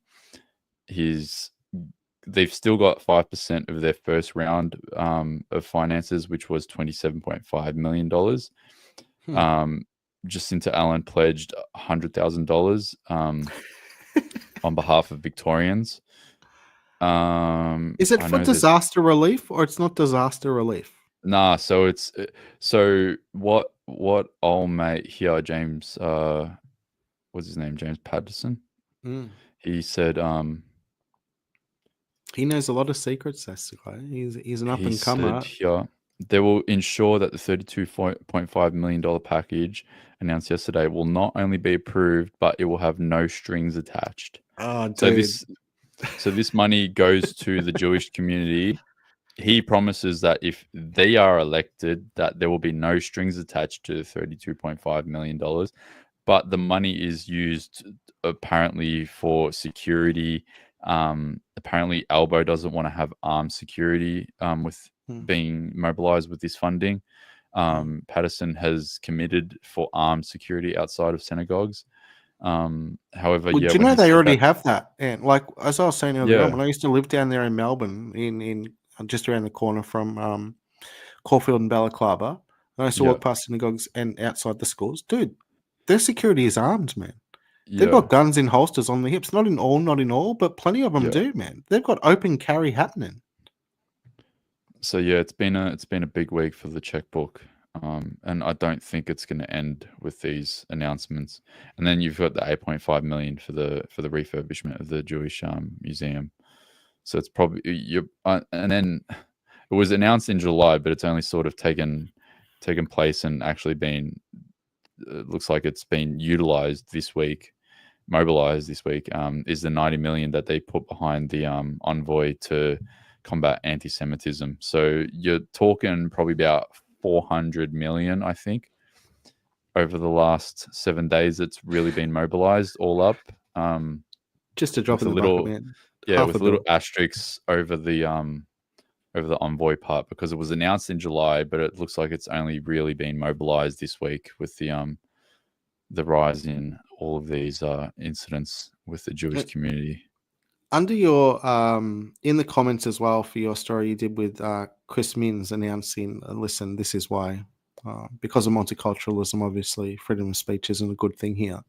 Someone posted a video. We don't have to play it, but someone posted a video, and it was of Chris Minns many years ago, speaking before an audience, and he was saying he'd recently returned from a trip to the Holy Land, and he had a great time there, and he'd been brought up to speed in the history of what takes place there, and he was very happy to assist them going forward.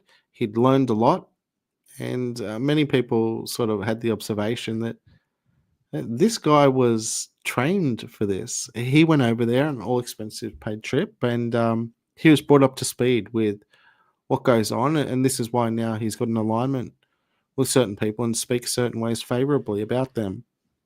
Once again, I don't pick a side whatsoever. I'm for everybody. I judge every individual on what they bring to the table. I'm not ideologically aligned with anyone per se, unless, of course, they wish to deprive the rights of people, and then I'll speak in opposition to that. And deprive opportunities from people who wish to commence business, legal business as well.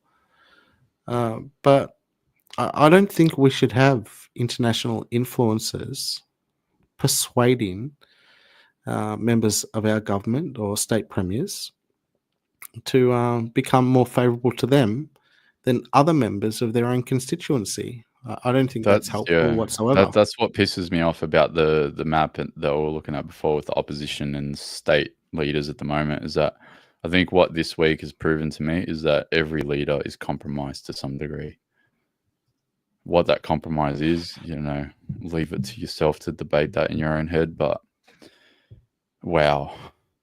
We just don't need all we're speaking about here is we think Australian politicians should be influenced by Australians. I got to make this point. I have to make this point. One thing that's becoming very clear in my mind is that I'm starting to become radicalized, and not in the normal way that these people think. I'm becoming radicalized by the fact that all of the state leaders and premiers and prime minister and opposition leader are neglecting the needs that all Australians have for such a small part of the population, 0.4%. And I don't feel like I need to go light up a car and get upset about it. I'm just upset because they're taking so much airtime and they're not addressing the problems that people are screaming for them to address. We're going into Christmas. People can't afford food. People can't afford to give their kids freaking Christmas presents. People are living in under bus shelters right now. What's his name? Old mate that used to be the MP for Hornsby not that long ago, that went into Matt Keane. I'll never forget it because I live in the area. He was walking along the train footpath, the bridge, from one end to the other, and there was like 3 homeless people on the bridge, and it was just so sad for me to see the guy that's the leader of that electorate walk past a whole bunch of homeless people and just like look down on them like they're worthless people, and they're within a stone's throw away from his electoral office. That's the sad state of affairs that I really am upset about when it comes to the leaders that we have in this country. When I saw that, it was so sad to see that you've got people that are earning $200,000+ a year. You're walking past your electorate office and just ignore the fact that there's a whole bunch of homeless people just sitting there. Yeah, they're detached. I have a similar visceral response whenever I arrive down in Melbourne as well. So I hop on a plane from the Gold Coast, fly to Melbourne. I then get down from the airport to Southern Cross Station, which is right in the city, on Spencer Street in Melbourne. And the police and Victorian State Government under Andrews decided a few years ago that they wanted to clean up areas around the city where all the homeless were dispersed. So they'd round them all up and they would put them all in front of Spencer Street Station, which is the train station right there in central Melbourne where all the tourists arrive at. And you walk out the front doors of Spencer Street Station and it's tent city. And you're seeing so much disadvantage. And it's like, what the hell is going on here? There's 100 people lined up along here. And fair enough, a lot of them have problems with drugs or alcohol dependency or whatever it may be. But they've got those people there. And then there's a giant police station, which is a high-rise tower, which was built to the tune of, I think, just over $1 billion as well. That was the brand new police headquarters. Really expensive. Yep. And that's directly across the road from where all the homeless people are. And not kicking the boots into 3AW, but 3AW is across the road as well. So every single day, the staff at 3AW, they're all looking down and they can see all these homeless people on the street there. And all of the people who are going to work every day as well, they're all walking past, they're all seeing it. It's not up to the average individual to give those homeless people somewhere to live. But the government knows exactly that's where they're at. And they're not providing them adequate solutions whatsoever, man. There's hotel rooms that are available. There's areas that are available. They should be able to say, hey, listen, there's 100 homeless here. Yep. They haven't been housed stably for several years right now. We've got to build somewhere. We've got to build a facility for them or a residential tower.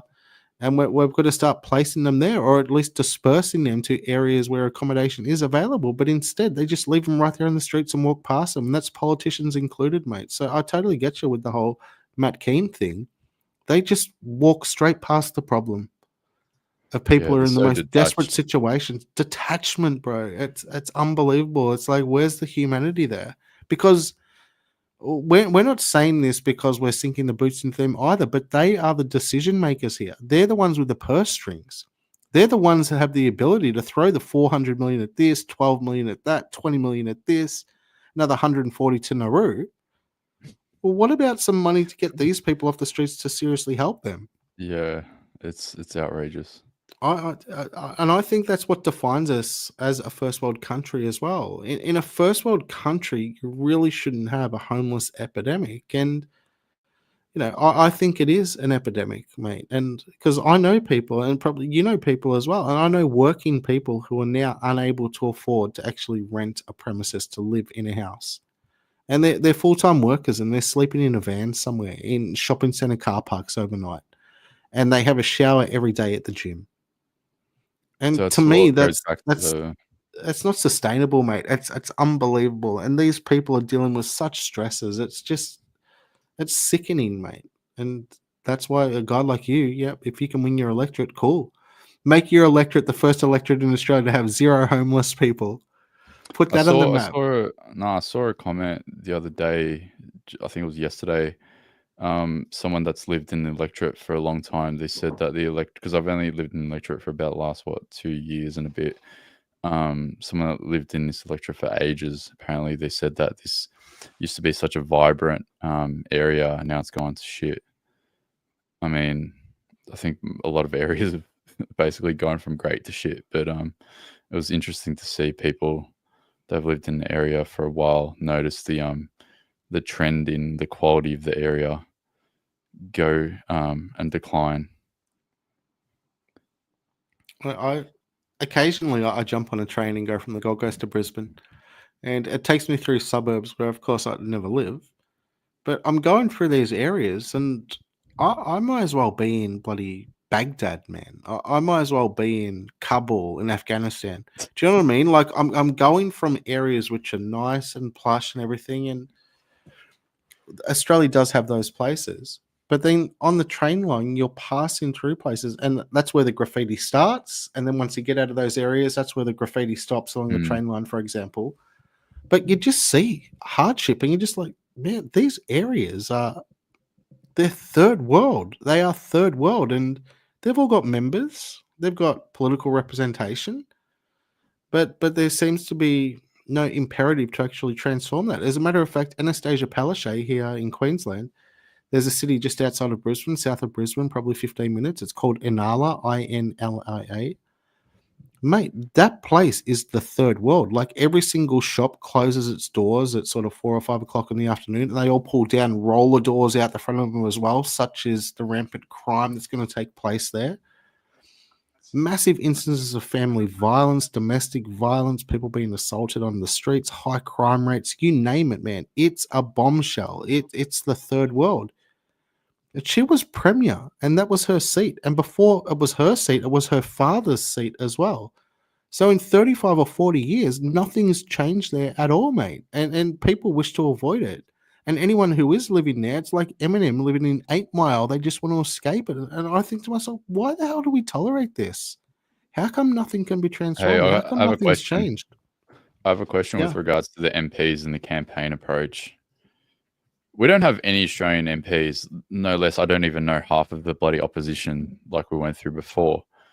But we don't have any leaders in Australia that live stream or make any content the way that a normal content creator would do we? At all. A content creator? Yeah, like, you know what I mean? Like, and the example that I'm trying to get to is AOC, because she's got almost 1 million followers on Twitch. Yeah. She's obviously part of the what do they call it? The friggin' She's a Democrat socialist with Bernie Sanders. Yeah, They call him that. But she's sort of the woke mob. She was a part of the squad over there as well. She's a Latino. She's from an area in New York City. She won shockingly Yeah, against. the US. She's a US rep. That's the Congress. Yeah, US rep. yeah, I she's a was trying to remember which congresswoman. area. Yeah. But the thing is that this is the approach that I think politicians need to have. Like, well, I was talking about this the other day, that the US election was the podcast election.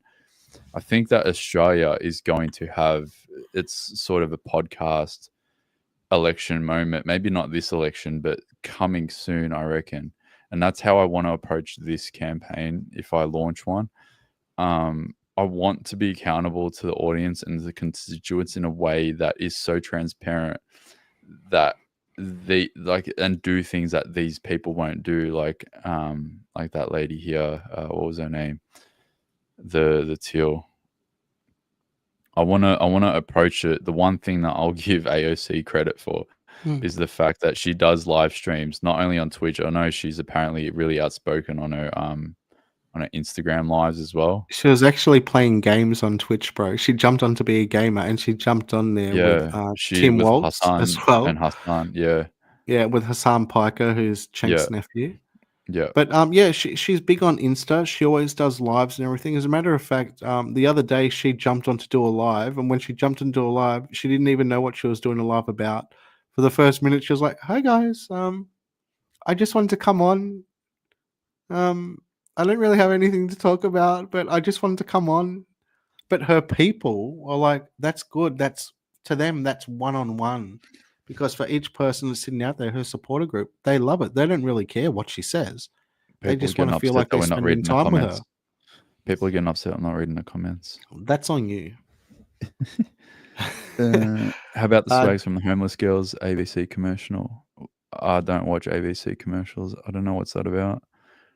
About the swags from the homeless girls ABC commercial. Do you know what that's about? No. Sorry, my man. How about the swags for homeless girls ABC commercial? I'm not sure.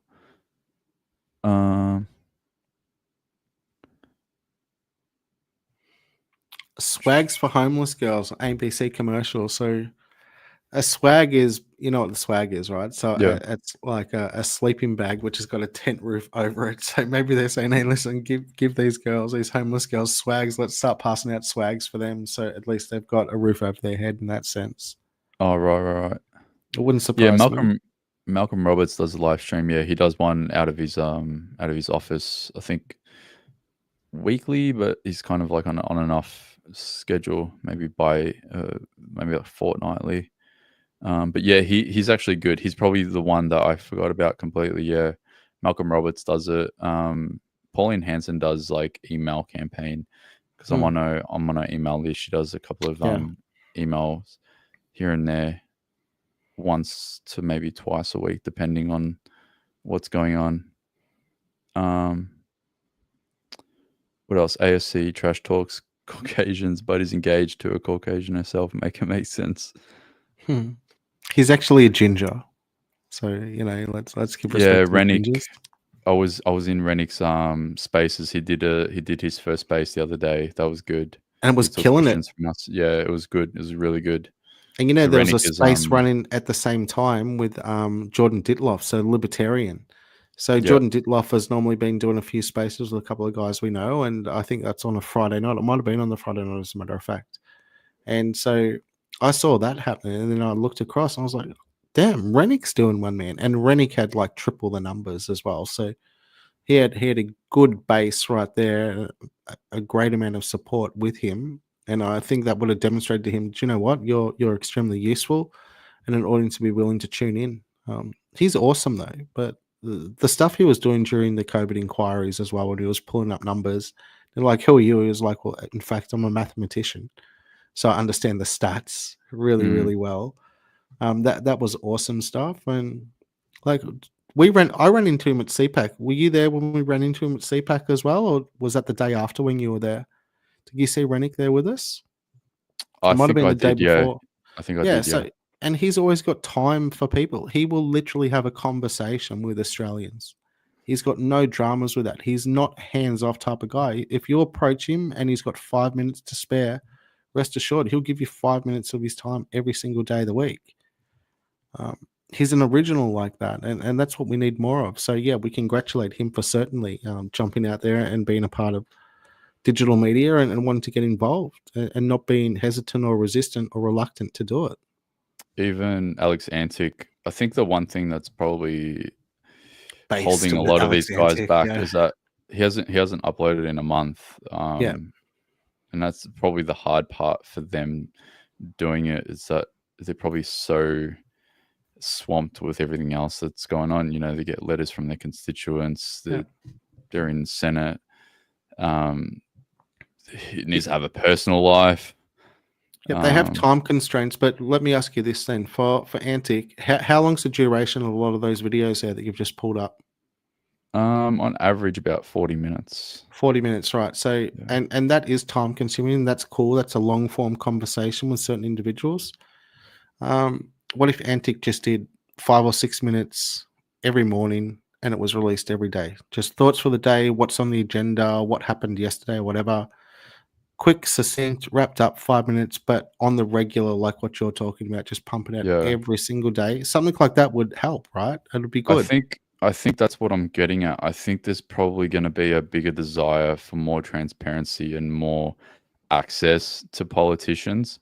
One thing that we accomplished the other week with the live stream where Matt Canavan mentioned my name was the fact that you had a sitting senator during a live stream acknowledge that there were constituents and a lot of the public watching them and actually acknowledge them. That's going to be the difference. I made this point on the Sky the other day that's going to be the difference between politicians that are successful and politicians that aren't successful. I think going forward is that making themselves accessible to their constituents.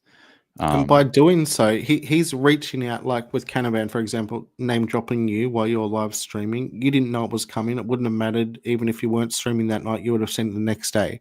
But by name dropping you, that immediately says, hey, he's here for me, or he hears me. But what it also does is, by extension, to your entire audience, they're like, damn, Matt's just shed out our boy.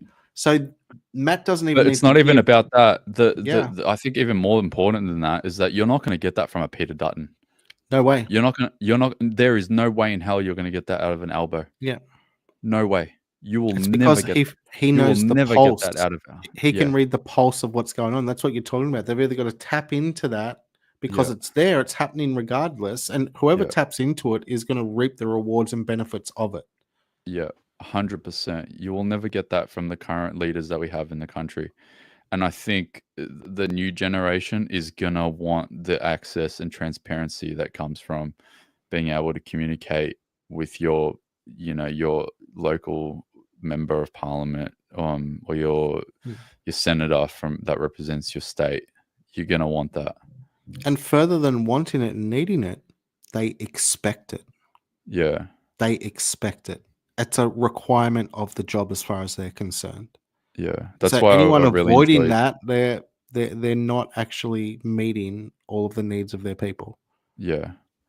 That's why I really enjoyed what Rennick did last night. Oh yeah, Russell Broadbent, he's been big on it as well. He's been doing a lot of far out. He's kicking on, but he's doing a lot of content. He must have a solid either team or like a young assistant that helps him, because he pumps out a lot of content. Well, that's what someone said in the chat as well. They've just said, listen, like Axis Slash has said, all Alex Antics needs is an extra online media person. Yeah. And just kick him 50 an hour, bro. Yeah. Give him a part-time job.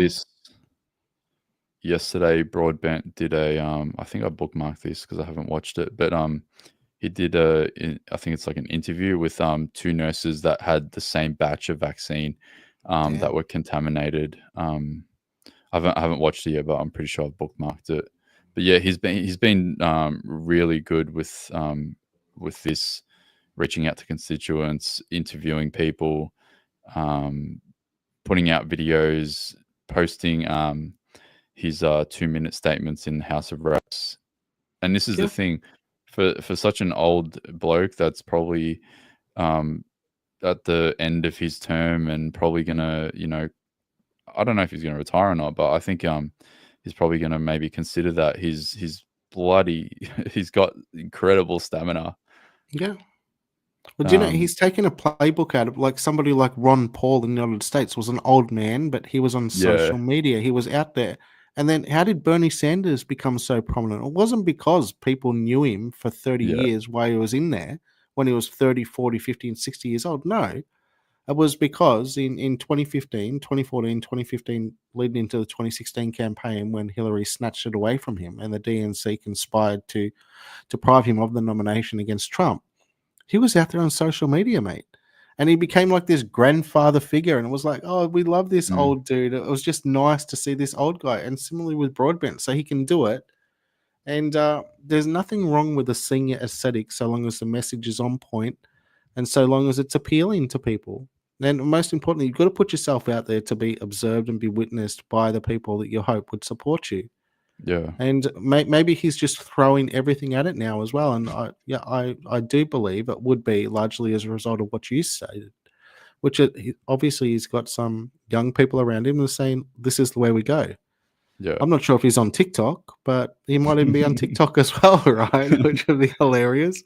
I'm not on TikTok, bro. I can't bring myself to getting across to TikTok. I know people that doom scroll it too much, but yeah, good on It him for looks getting out there. Yeah, it looks like he's definitely embraced the video format. Because you've got people like Albo and Peter Dutton that just make those, polished Canva or whatever. Just cookie cutters, Photoshop cardboard. It's so posts, fake as well, right?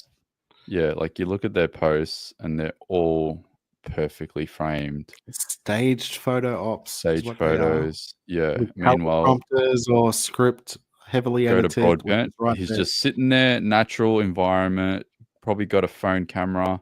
Are they and three just Aussie flags behind him, mind you, as well? Are they three Australian flags right behind him? He's gotten full Dutton. He's like Dutton times 3. Dutton ain't nothing on him, man. He's been Yeah. rolling with the OG. Dutton's obviously like, hey, I got to do what this guy's doing. Yeah. No, but of course, we congratulate that. That's a larger point what you're making. He's saying he's reading the tea leaves. He understands how to deliver and distribute the message, make himself at least relevant. Or when people say, where are you? Well, here I am. Check me out. Yeah. So shout out to Russell Broadbent. He's definitely embraced the digital media. Everyone in the chat, go and follow him, man. Go and follow That's him. awesome. Just for the sake he's out there, he's doing his thing. So let's get him over to 13,000. And then you've got Babette with his TikToks as well. He makes reels. I can't imagine he's the one that edits those reels, but He's not. There's someone that does that, but they're Yeah. good now. There's a particular way and aesthetic they've made their videos, which yeah, is it's like a he's happy to CapCut roll with. editing. I think Yeah, it's CapCut. You know, there's one thing he could add to his videos, which would assist him a little bit. You know, have you seen the Tape Bros? They do dancing. They dance certain ways. If they're walking, it's like if they're walking into a house they've just bought, they'll dance. If they just bought a new car, they dance a certain way. If they just bought a new watch, they'll dance a certain way or whatever it is. So Babbitt's got some moves. I seen him on the dance floor below, up close, and he's got some moves about him. I'd like to see him bust a few moves every once in a while. Not full TikTok dance style, but just with a little bit of something, just to add a little bit of punch to a few of his videos, to give him a little bit more flavor. I Yeah. think it'd go over well. But yeah, he's doing better than many of them. And I think a lot of them are now seeing, well, do you know what? This guy's going to be there. Now he gets plenty of hate, but the hate doesn't deter him. And that's the most important thing. He's willing to continue on because he believes what he believes. And that's all we expect from them. But yeah, I'd like to see that shift in Australia. I'd like to see more and more people. You know, we've got probably about 5, 6, 7 of them. I know Craig Kelly as well here. Misspelling there. Was it Craig Kelly? Craig Kelly, yeah. So Craig Kelly, he makes some videos in his sort of, what is it? Like he's got a whole bookshelf setting backdrop. It actually looks pretty cool. Yeah. in his little office there, probably at home. Chesterfield couches, everything. It looks Yeah, polished. yeah. And you know, he was jumping onto Spaces with us over 12 months ago as well. So Okay. so he's happy to come into Spaces as well when time avails. And a couple of times I had him on one, over 12 months ago, but he was literally on Spaces for probably 2.5 hours with us as our guest, and Yeah. went through a lot of different things, played clips, read through legislation, brought up the whole debacle, what happened when he was on the Today Show in that infamous episode with Alison Langdon, who was telling him he doesn't know anything, and he was bringing up the lead immunologist and all these types of things. He's a character.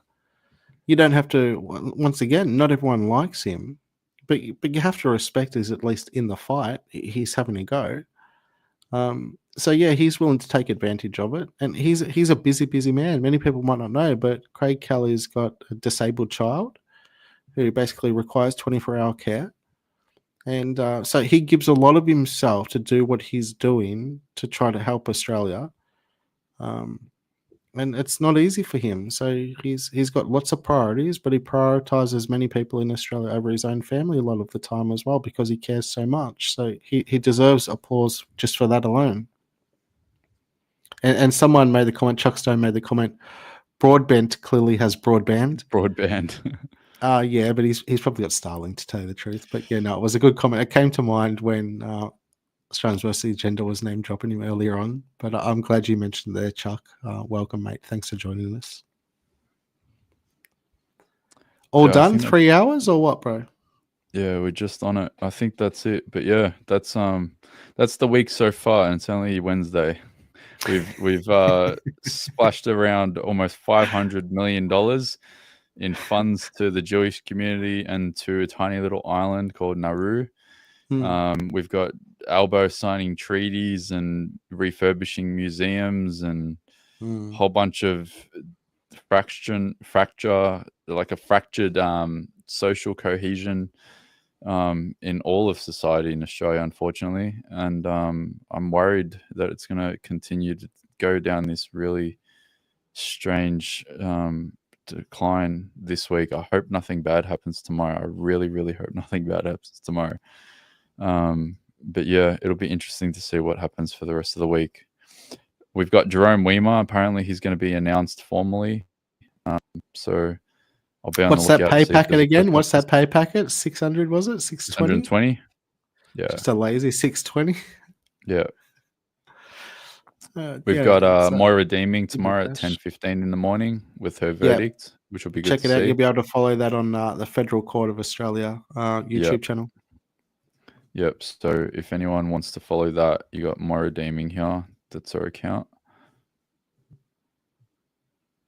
And she has a judgment against John Pizzuto, the opposition leader, tomorrow morning, which will be interesting. She's reposted the federal court link to the YouTube feed. But just remember, if you're going to watch the stream, don't screen record it. Don't do anything. The only thing that you can do is put like your own commentary, like on Twitter. If you want to say, hey, this is the verdict, you can do that. But don't clip it. Otherwise, you're going to get slapped with a friggin' like a cease and desist from them, and then you might have a court problem in of itself.